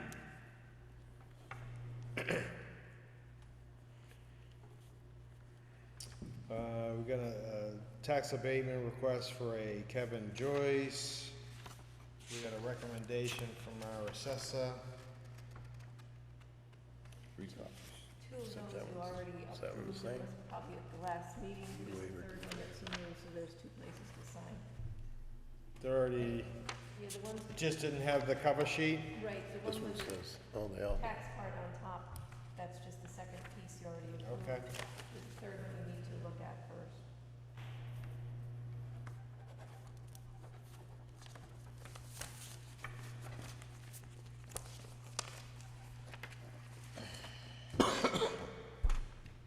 Have to be at work in a few hours.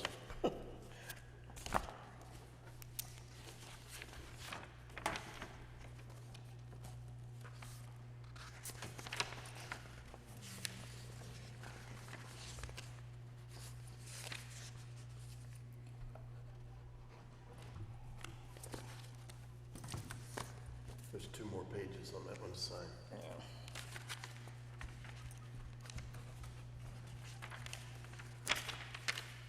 Abatement requests recommended by the assessor. So you don't have the cover sheet on this one either, right? I'm not sure, that one's got it on the back, because you have to decide whether you're approving it Oh, first. here it is, okay.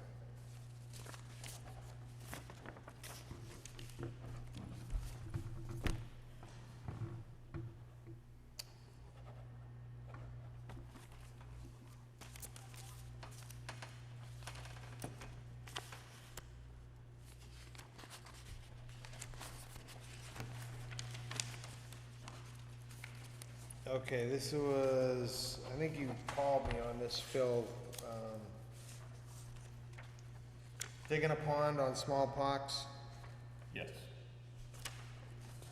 This is just a memorandum. He's gonna be posting a bond, or he's digging a pond, but he's trucking out material, so he's posting a bond. There's actually gonna be a video made of the road.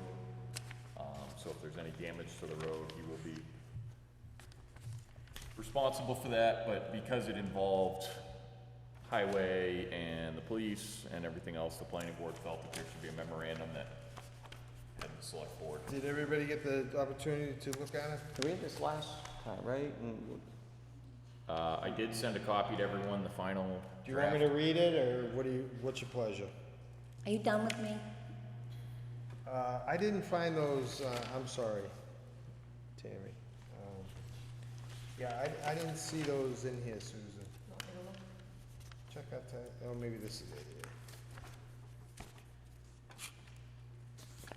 It's from, our taxes for the first 6 months of 2019 are paid in full. We're requesting a check in the amount of $62.15.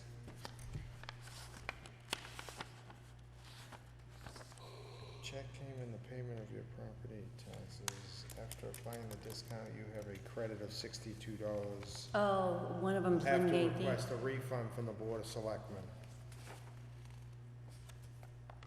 Do you want to speak to it? Nope.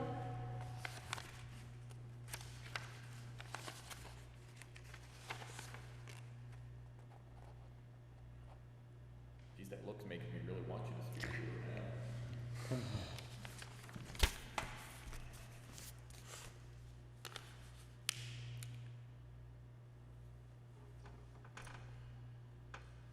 Request a refund.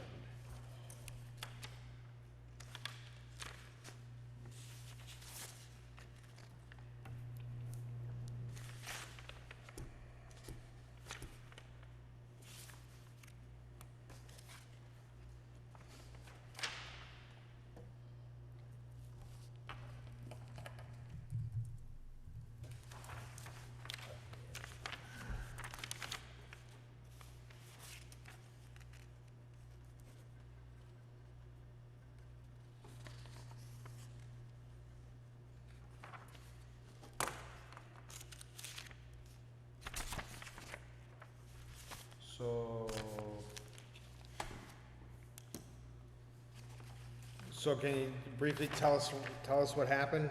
I mean, Is that for Mrs. Gainty? is what? Is that for Mrs. Gainty? Yes. Okay, so she called and asked about a $62 amount from last December.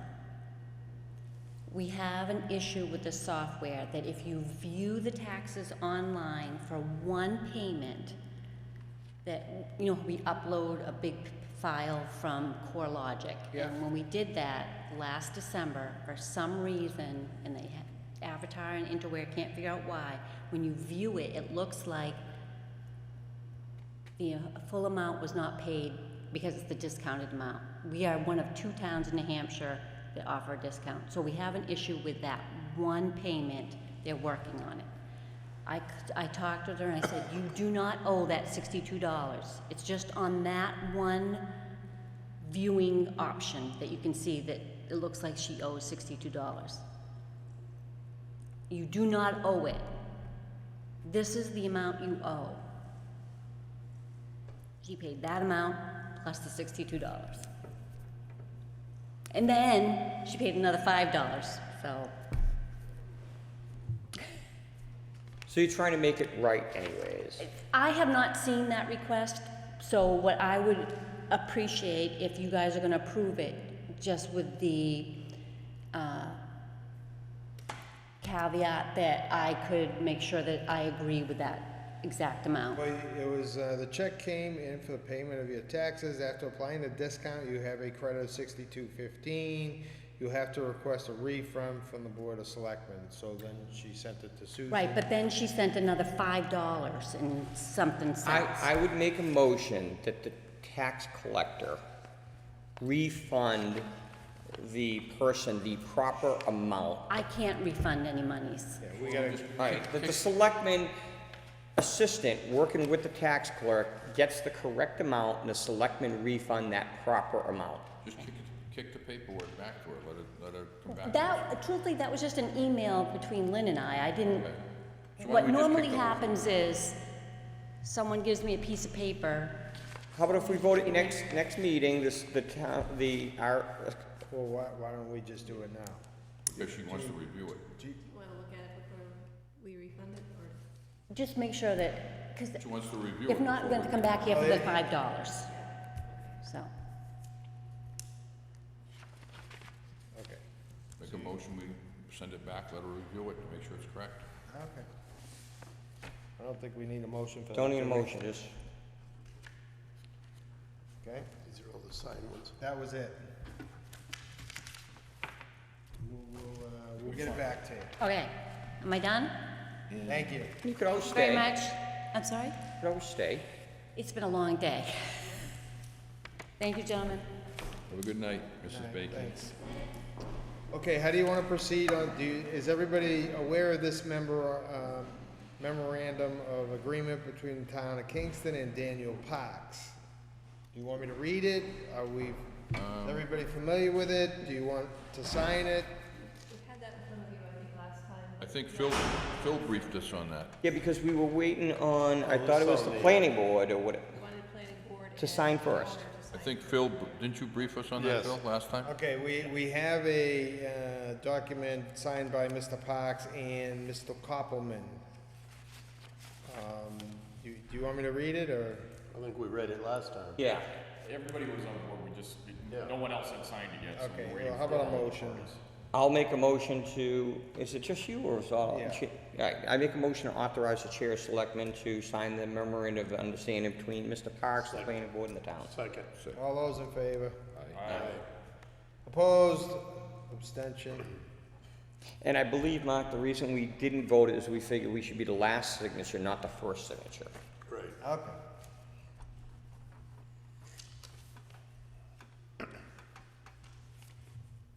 Can you please help with the values of this property? Also, our average is, what's this, Susan, on the, federal, state forest land? Oh, I had to have the assessor fill in that amount. I guess we get reimbursed for, by the state for the value of forest. Rock Rimmon State Forest? I don't understand, that's why I sent it to the assessor, but he filled in the amounts and you just need to approve it. It happens every year, apparently. That's for the town to get reimbursed, right? Correct. Oh, this was to George, this, Right, that's my note to George, sorry. okay.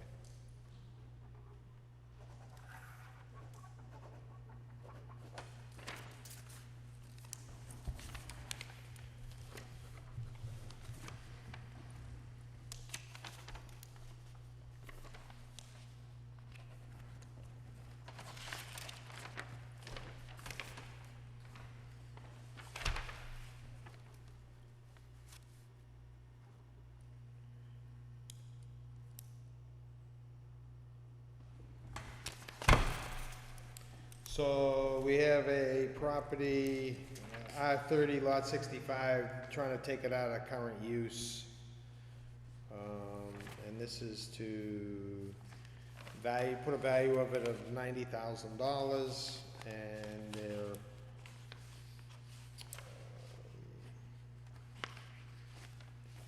it makes them liable for the $9,000 current use, land use tax.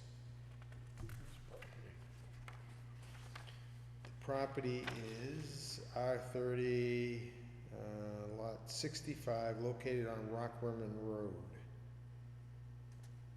So if someone currently has it not being used and they want to switch it to useful land? Rich. Yeah, they're taking it out of, it's in current use now. To take it out of current use is a 10% property, there's a 10% tax of the value. It's been valued by our assessor at $90,000, which subjects them to a $9,000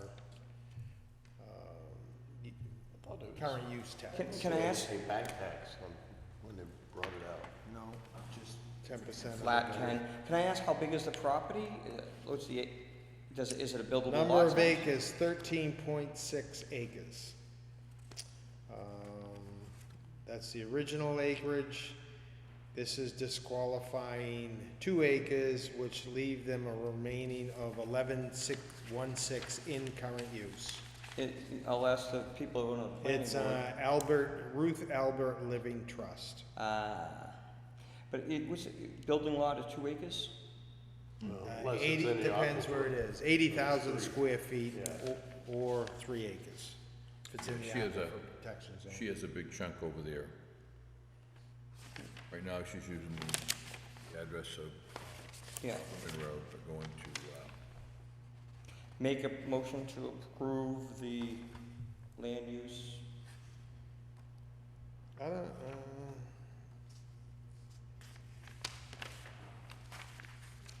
somebody want a second that? second. All those in favor? Aye. Opposed, abstentions?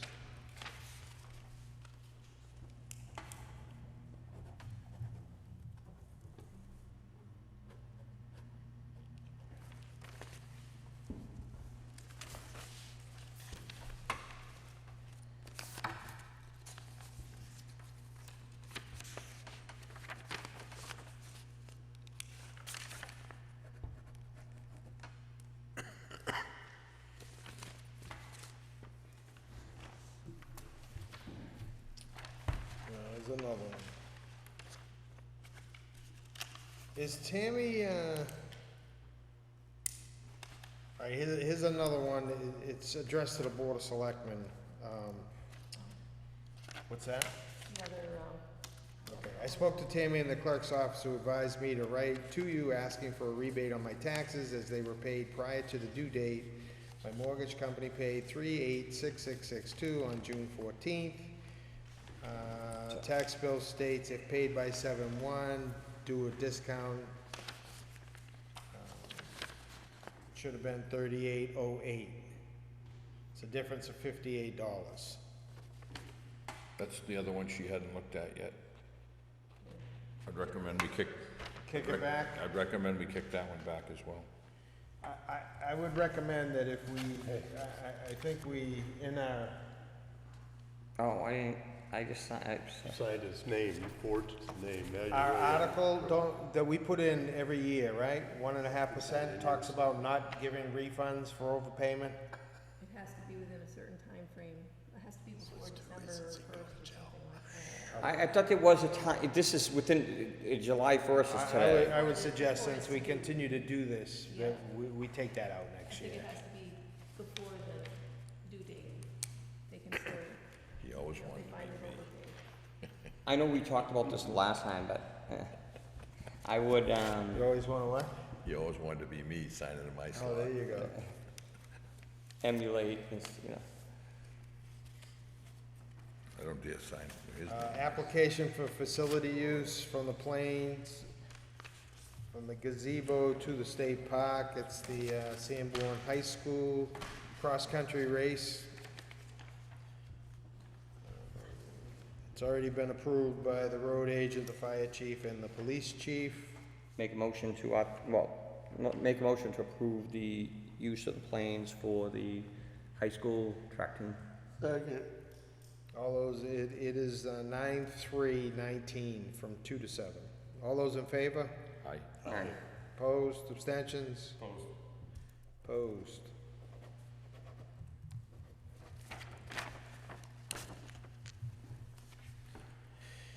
Glenn Koppelman would like to use the main hall for a contra dance. August 24th, September 28th, October 26th, December 28th. From 6:30 PM to 11:30 PM. Are we sure that doesn't conflict with any? So is this $50 for each one? It's $50 a month that they pay, and he just gets approval of 6 months at a time. 50 a month? I think it's 50 a month. Well, they do it once a month. Yeah, they only do it once a month. I'll make a motion, we grant him permission to do that. We just haven't had a lot of requests lately, so A lot of requests for the use of the Yeah. town hall. That's But during she the said three- it doesn't. Yeah, that's during the 325th. Yeah. I'll second the motion. Can I ask what the contra dance is, or do I gotta show up? Yeah, it's almost like a Jay Clampett dance. Little Wow. stomping. and- Ollie North sponsors I it. used to do the fire watch and all, and they actually have a lot of fun. It's kind of a little bit away from the square dance. Did you join in? No, Oh, okay. I wasn't allowed to, I was working. All those in favor of granting the use signify by saying aye. Aye. Aye. Opposed, abstentions?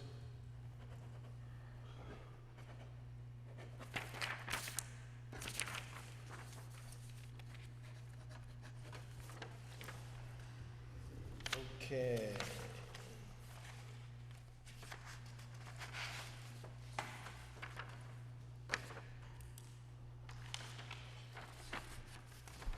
So I was surprised what the name's gonna be.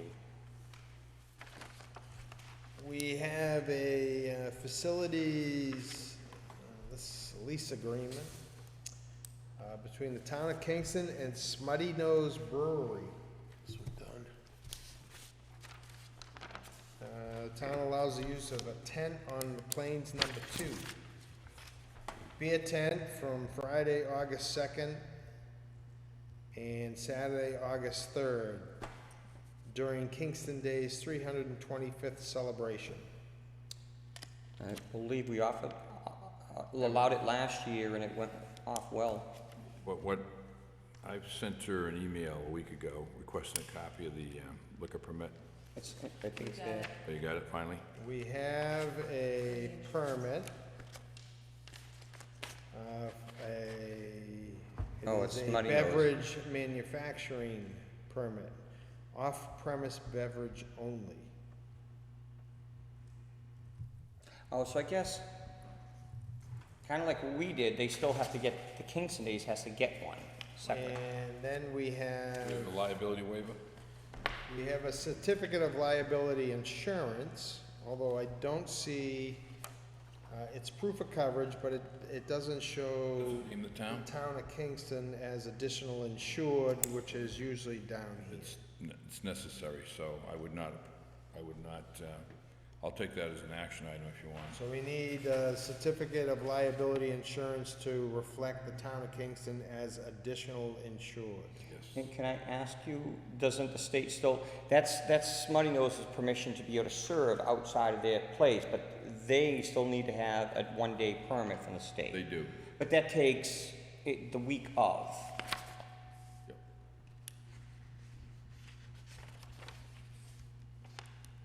Yeah, they're supposed to name the town as an insured. I would say Kingston Days Committee and the town, or just, Generally, Well, it says, I mean, it's $1 million liability $1,300,000. insurance, Is it $1,000,000? in which the town of Kingston is an additional insured.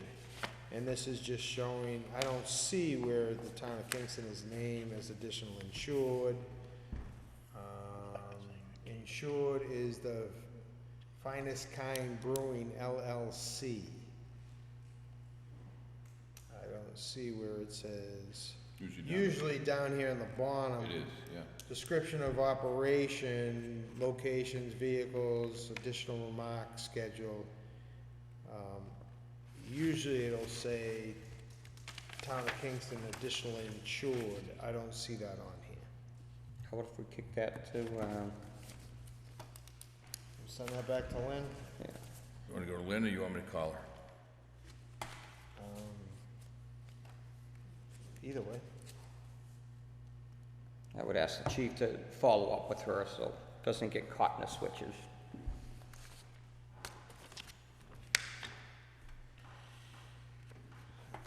Okay.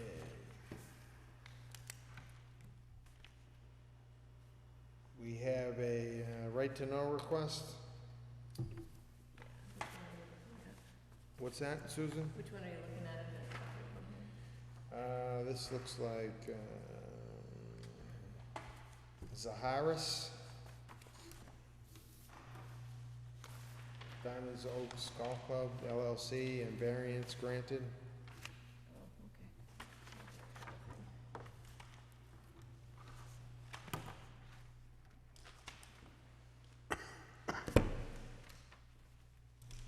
That issue's resolved, right? Which one? The one about, they want the minutes? Isn't that the one we're talking about? Diamond Oaks for the Veterans House, the ZBA appeal. For the vote by the board. I don't have it in front of me now, unfortunately, so. You want mine? Can you pass it over here, please? I got 3 other things here.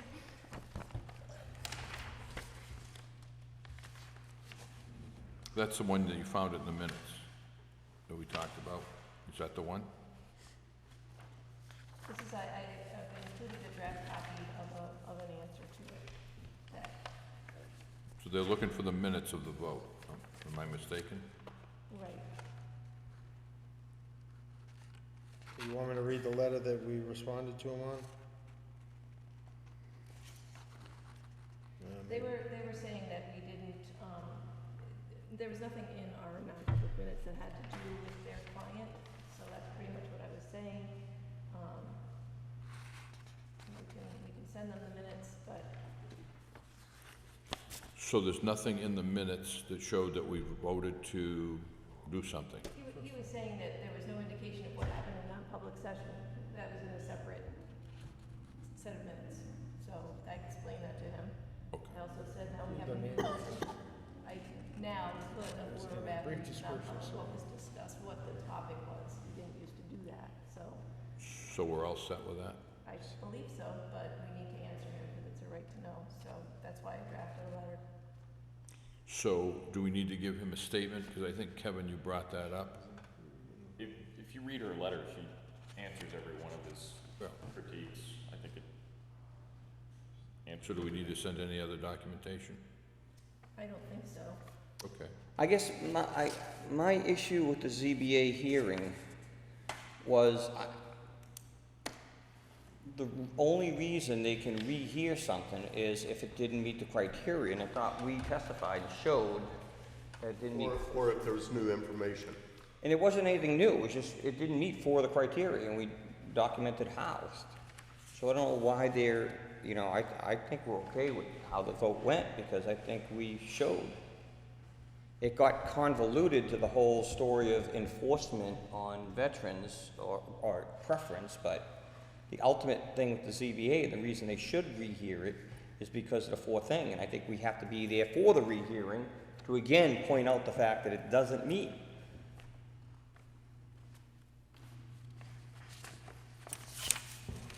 I mean, I get it, he's trying to find anything technical on how to, you know, short circuit They it. want to know when you talked about asking for a rehearing. And I know there was a question, I know, Selectman Briggs had a question, you couldn't find the minutes, but then you have since found the minutes. I've got them, so, and I refer them to them because they're online.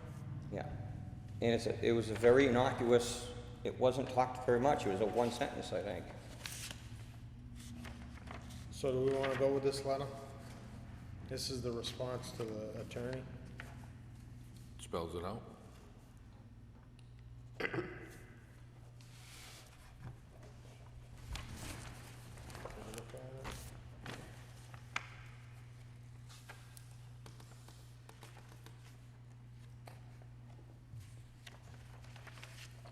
All right, we got a letter that,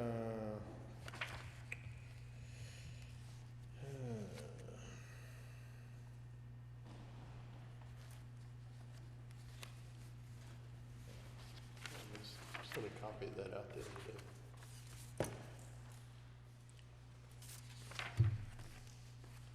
what's that? That went out the other day, email. Yeah. So we're discontinuing their use? That was the recommendation that I talked to Scott and Cindy. We're Yes. talking about Paramount now, right? And arguing the last bill. So actually, we had a discussion, Cindy and I had a discussion with Scott, and I told you he's gonna be going out on his own and all that. So this is when your mainframe went down, Yeah. server, Yeah. and they didn't perform. Support us, They yeah. didn't support it, didn't perform. So Scott's recommendation was not to pay. Wasn't the recommendation, I read the email, I thought it was to discontinue using them. No? It is. Plus, there's a bill that's coming. Plus, don't pay him. Don't pay. So we need to discontinue use and not to pay. Okay, have we set up another vendor? He's doing that with Cindy now. So he's got 2 different vendors that we can use.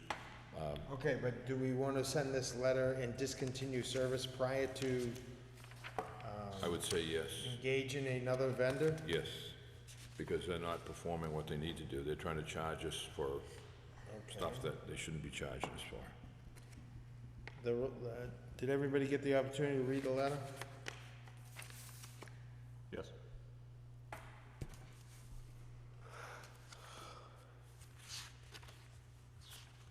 To me, that's one I go by, their recommendation. Does anybody have any concerns about not having another vendor in place prior to canceling them? Well, we do have that vendor. We have Scott until the end of the summer. Well, this is the backup, isn't it? Yeah, but we're getting a new backup. Recent loss of internet access turned out to be failed firewall. So he's recommend that we dump him now. Okay, how about a motion? So move. Second. So the recommendation is to discontinue using Armon Networks and dispute their last bill. That's correct. Discussion? All those in favor? Aye. Opposed? Abstentions?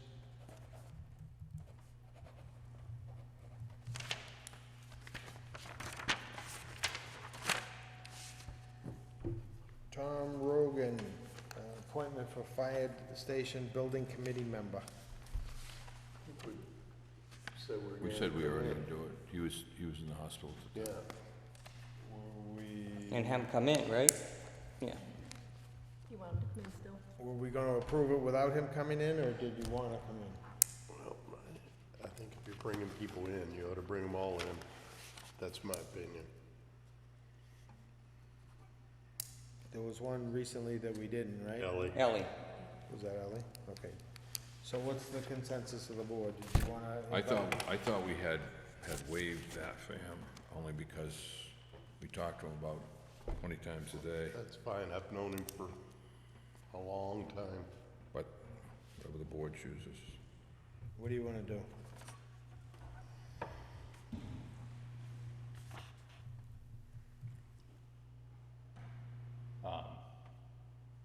I agree with Rich.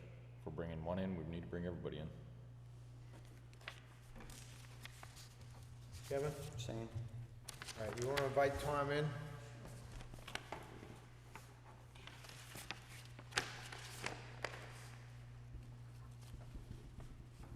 A couple of exemptions, veterans exemptions.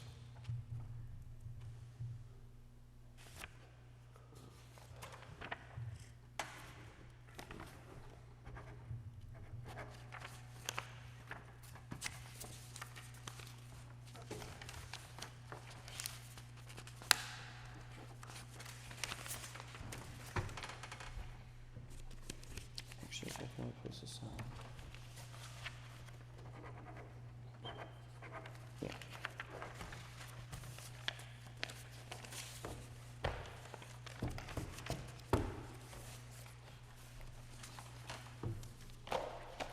It's the whole stack that the purchase order's not filled out all the way. Okay. Balance. Did we have the other file, Susan? Or was everything in here? Oh, here it is, correspondences.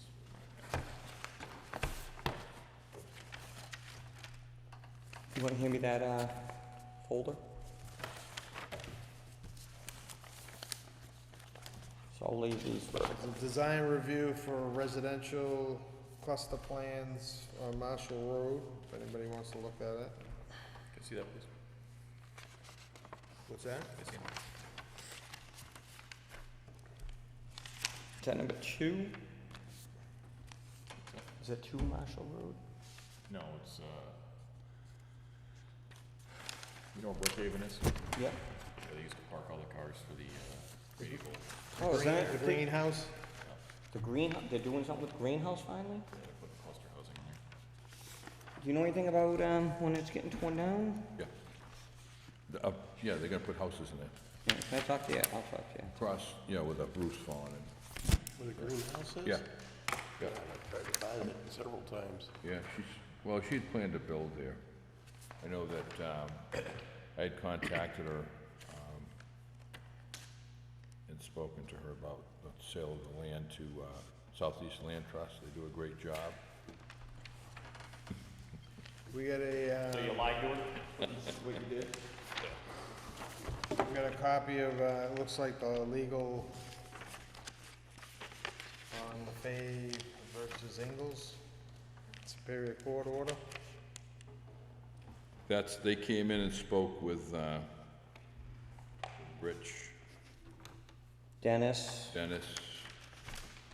myself, Kevin, Okay? Mr. and Mrs., right? Who did I miss, Kevin? And they just informed us that one of the lawsuits had been finished up there, and they were looking for certain things. We all told them they need to go to the planning board, right? Basically, Kevin?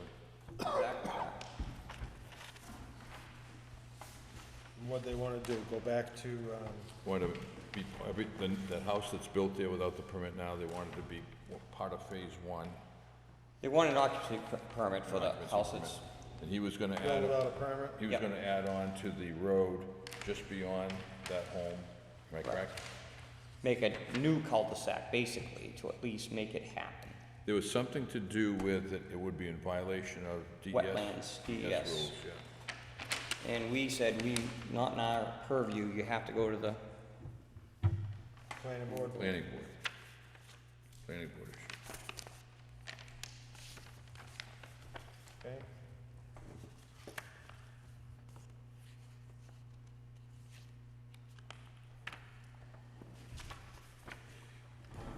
SEC Associates.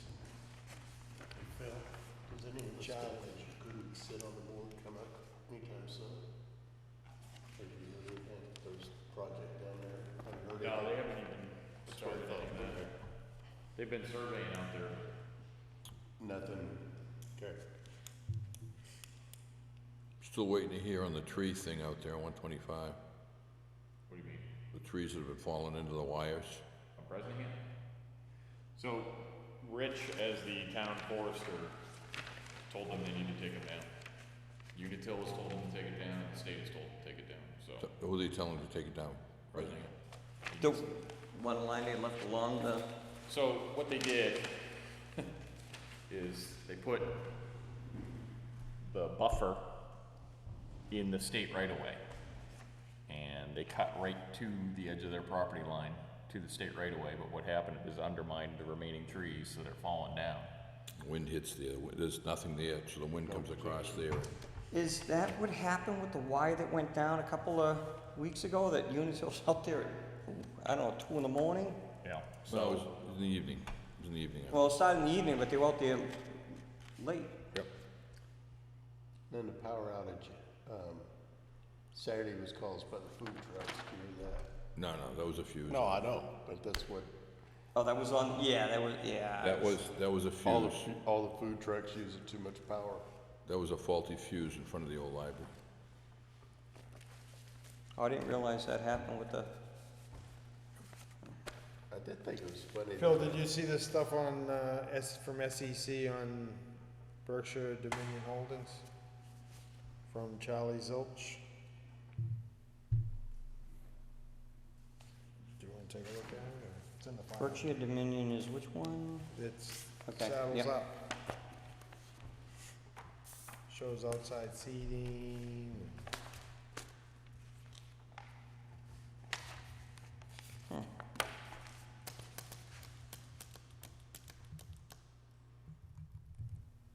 There's so many people on the plane Saturday night that none of the internet stuff would work. You couldn't text or anything. Really? Really? It's delayed forever, Well, maybe we could get that guy up in Fremont to, especially pictures. The balloon?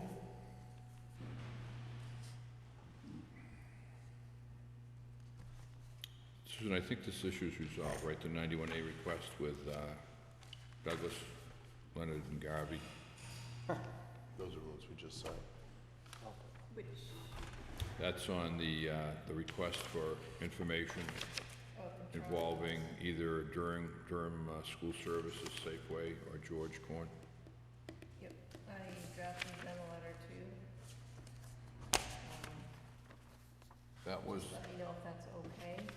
Phil, that was the issue with the cars, so many of the cars out there. Yes. I just copied the memo that we got from the planning board and the minutes of when we discussed it.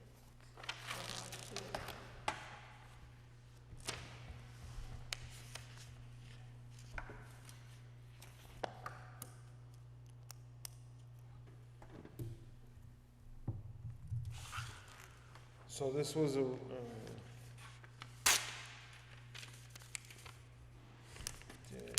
you got this, Don, a request of, copies for Safeway? Yes, that's a lawsuit that's ongoing involving a past employee and Durham. Okay. Is we all set with the draft letter? Yes. Received your request for any documents we have involving the hours of operation, the storage of vehicles relating to Durham School Services LP, Safeway Transportation, or George Corn. Forwarded the information to the planning board administrator and to the police chief. The memo and minutes I have enclosed comprise all the records regarding this matter. Okay.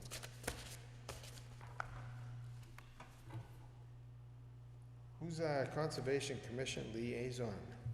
Rich, is that you? Yeah. Did you receive this? No, I just saw it tonight. Looking at the letter from the county forester? Yep. I can represent the Conservation Commission if you have any questions, or if you. Looked like just a summary of what he went through. Just an overview of the Yeah. properties? It's all the town forests. The Conservation Commission, I guess, received some concerns from the Select Board that the town forests were not being properly managed. So the Conservation Commission asked the county forester to come walk the town forests with the Conservation Commission, and this is his report. And to summarize the report, he found all the town forests to be in good condition and well managed. He didn't find any invasive species that weren't being addressed. There's a little bit at the beginning of the Valley Lane, but that's just some weeds that will be addressed. In terms of harvesting, he didn't recommend any immediate harvesting of the town forest, but some light maintenance could be done in the future. Those are mentioned in the report as well. Some of the town forests don't have good access, and it would cost far too much to develop the access to have harvests performed. He mentions that also. For instance, Fry Town Forest, because of the Class 6 road, none of the trucks that loggers would want to use could be brought into that site. So it wouldn't make sense to do any harvesting in that property. But some of the others, there's possibilities for maintenance harvesting to happen in the future. The road's in pretty tough shape. Yeah. Very tough shape. Any questions? Thank you. Thank you. When did the select board express that concern? Prior to me being here. Yeah.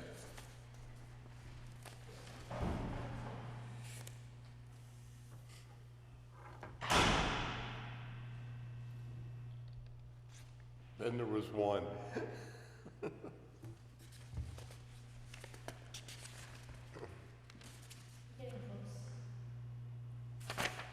Stay up a couple more hours and we'll have to go to bed. I'm about to that point now. Got a letter from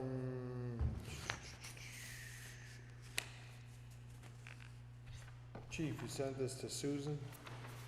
I did. I did my due diligence, sent that information over to Andrea, and that was her response. So it looks like it's clear to go. It didn't cost us any money for her.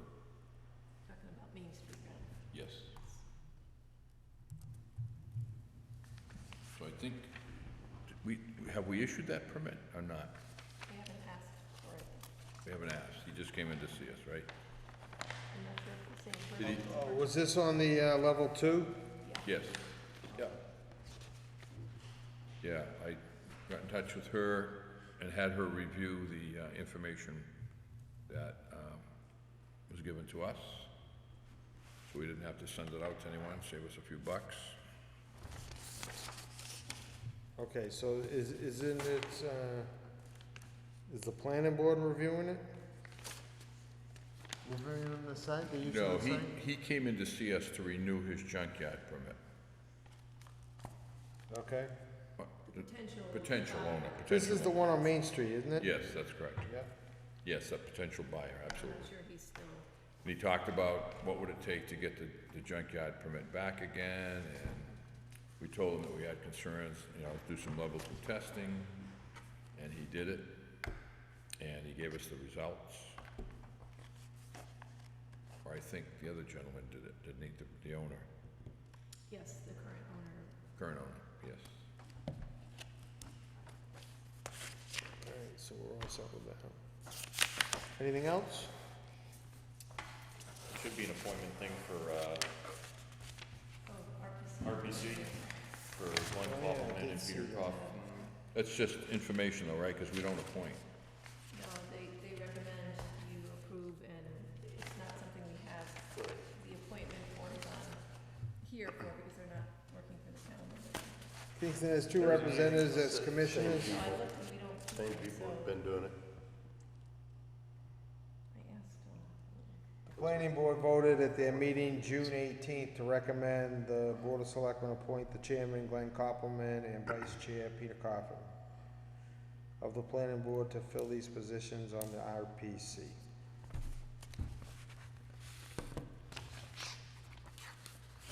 Four-year appointment. And do we have to make a motion? Vice chair. Make a motion to continue the appointment of Glenn Kaufman and Peter Kaufman to the Rockingham Planning Commission. Second. Any discussion? I guess what I did want to ask is, what was the deal? We talked about seeing that now we hired Glenn Greenwood. Do we still have to, what's the dues that we pay to Rockingham Planning Commission? I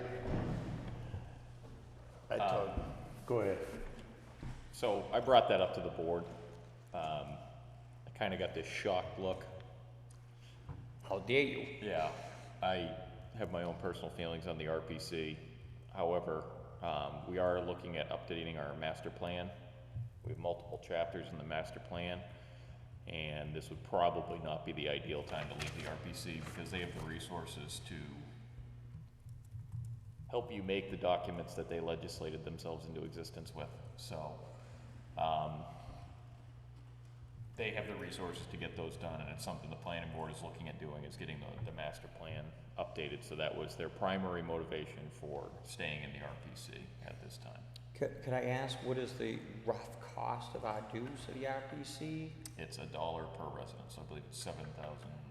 So 7,000 a year, and we're not paying for the circuit rider anymore because we now employ him. Well, we are paying, but we're paying him directly. Yes. Yeah. All right. So I think for now, Okay. the planning board would like to stay in. Make a motion. Well, actually, it's already there. We're discussing it. Is it in their budget? Yeah, I do believe it comes out of their budget. And they've given us a purchase order for that? I think they did, and we sent it back because we wanted to know if we should still be in it. Yeah, I mean, like, they have access to a lot of traffic data. Right. So that's one of the chapters in the master plan, and because of our dues, we're essentially the cost of that alone. That and the maps, I think, was. Yeah, big they have a thing. mapping database that would be extensively used in the creation of the rewriting of the master plan. Does, when does their contract, does it run July to July? I believe so, Or is yes. it calendar year? No, it's screwed up like that. It's June to June or July to July, something like that. Okay, all those in favor of appointing Glenn and Peter Coffin as the representatives, signify by saying aye. Aye. Opposed, abstentions? He just got an award, Glenn did, didn't he? Yeah. That was mine. How about a motion on the minutes? Make a motion to approve the public and non-public minutes of June 17th. Second. Any discussion? Got a motion to approve the minutes as written?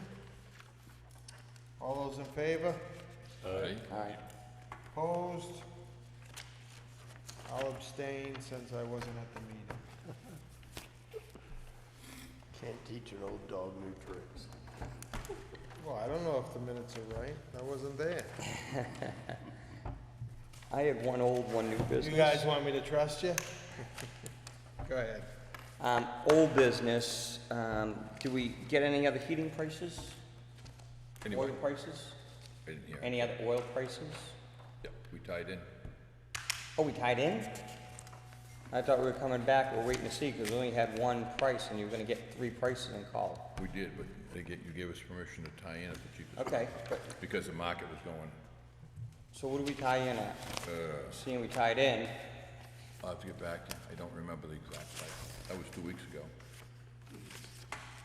all right, and then, did we come to any consensus on the sign, the Nichols So I bill? did, I researched that, I actually spoke to my 911 rep in Concord.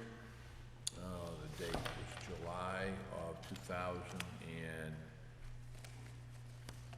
remember what I told you it was, like 2 years ago, year and a half ago? When they first moved in and they built a new library, 14, 15? No, later than that. I was on the planning board, so it's been 4 years at least, so. 13, whatever it is. Might have been 14, but anyway, because they were talking about moving in there. The only thing we have to do is make sure the address is correct and that the building is labeled as a government building, but as the museum. So the sign doesn't have any significance. It does, where it says museum, but the number, that it's a town building, and that the use is for a museum. So does it conflict anything else? It Nope, doesn't. it flies, there's no problem with it. Okay. And then under new business, I would just say, we did meet with Babscott Lane. Yep. And the town engineer went and surveyed, did the deed. Did the drainage calculation with the height of the culvert and all that He stuff? did a lot of work over there, and the drains that are in place are working properly. The ladies, the residents' culvert is collapsed. We had extensive talks that it is her culvert. We readdressed with her that, you know, if Rich is over there doing work to clean the swale, and while there's equipment there, if he wanted her to lay a pipe, she would have to pay, you know, pay for the pipe. But other than that, there's nothing else the town can do. So basically, she sent, I don't know, did she send it to all of us, Susan, or just me? No, I think she sent it to all of us. She had 5 issues. And we have since addressed all 5 issues after it's been over a year, but we've addressed all 5 issues with her. She is supposed to get back to us if she wants to take us up on the offer of paying for the pipe. But We didn't own the property at the end? No. No, and there is no, our deed, or I shouldn't say ours, our engineer's deed research shows she doesn't have a right, there's no right of way there. That is that person's land.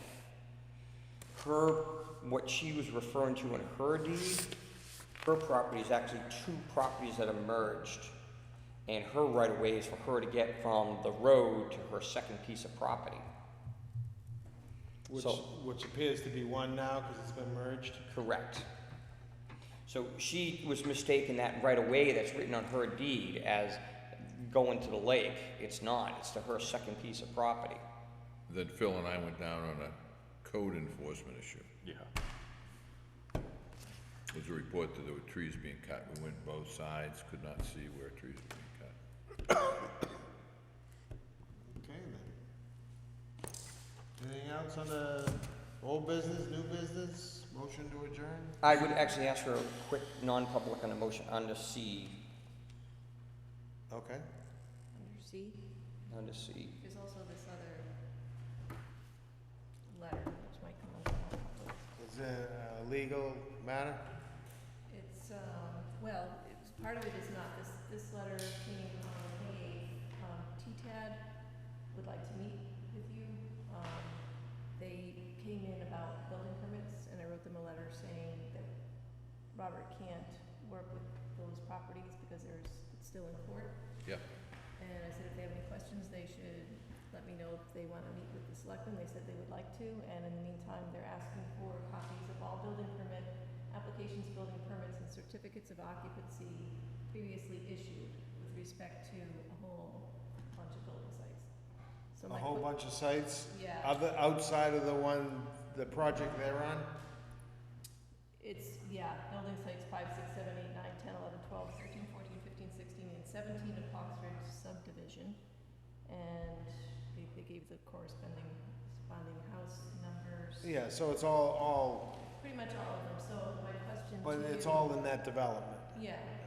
Can I invite them to come in and pull the files and tell me exactly what they want, or should I go ahead and make all these copies for them? I would ask Jim to come in. What is exactly you want? Make it easier so you're not chasing, making a million.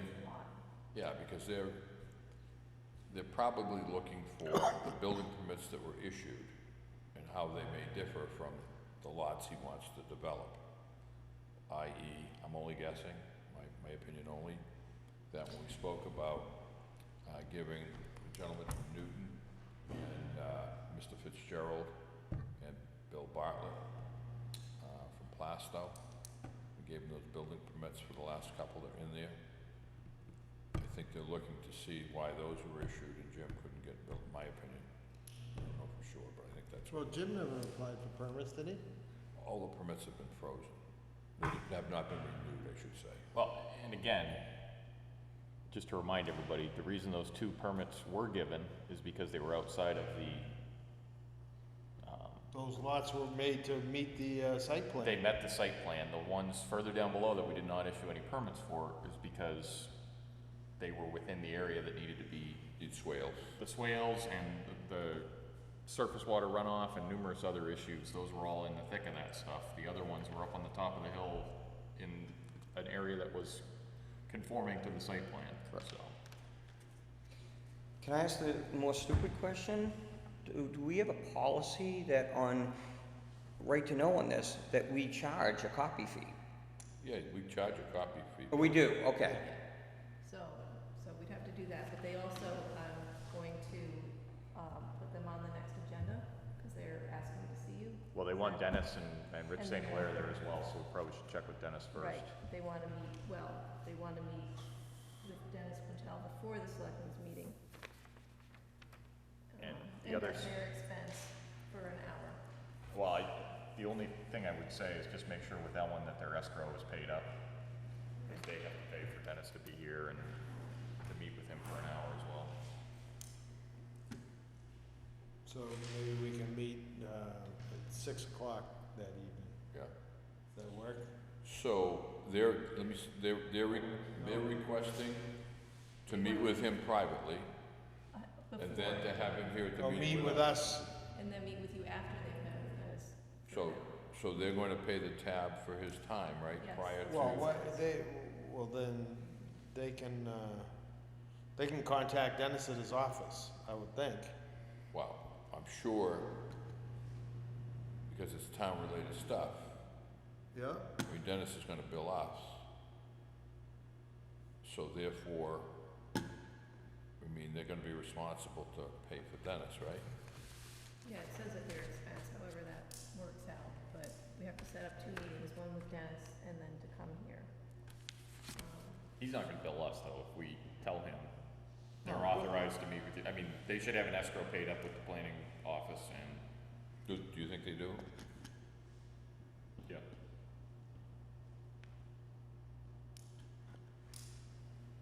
But Ellen can know that within 2 seconds.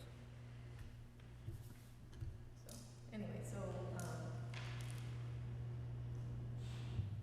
should I can contact them to have them come in and pull the files? Or would you rather because I'm afraid I'm gonna miss something if I try to follow this list here. I would tell him to come in, just show him the file, let him pick out what he wants, make the copies. Copy what he says. Yeah, whatever he wants, yeah. I mean, he has a right to go Either through. that or they're gonna tell you that, no, I want a copy of everything in the file, then we'll have to produce that Okay. and charge them accordingly. I'd let Jim come in, pick through them, and see what he wants. I mean, other than that, you're gonna be making a lot of, I mean, he's got how I many? mean, we can't refuse not to No, I supply have it to to answer them. it, I just trying to. But I think you're right, it's better to have him come in, what do you want? Look at it and make a copy. Right, It's all public documents. because he's got a number of files in there, it's gonna take her 2.5 days to make,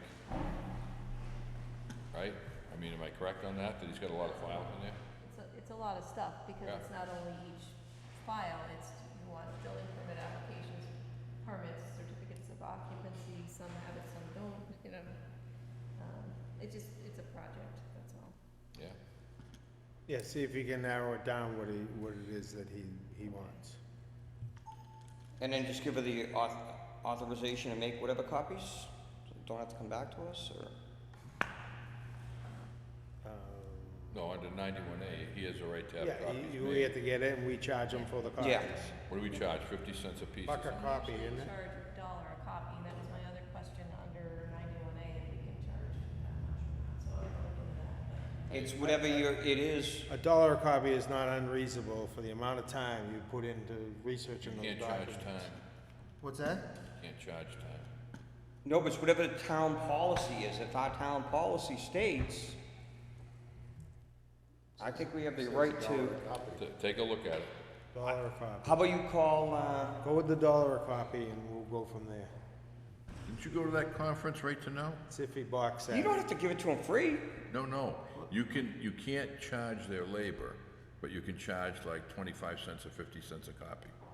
But if our town policy says it's $1 a copy, Doesn't matter what your policy says, what the law says. Right to Know law. Well, who determines the cost?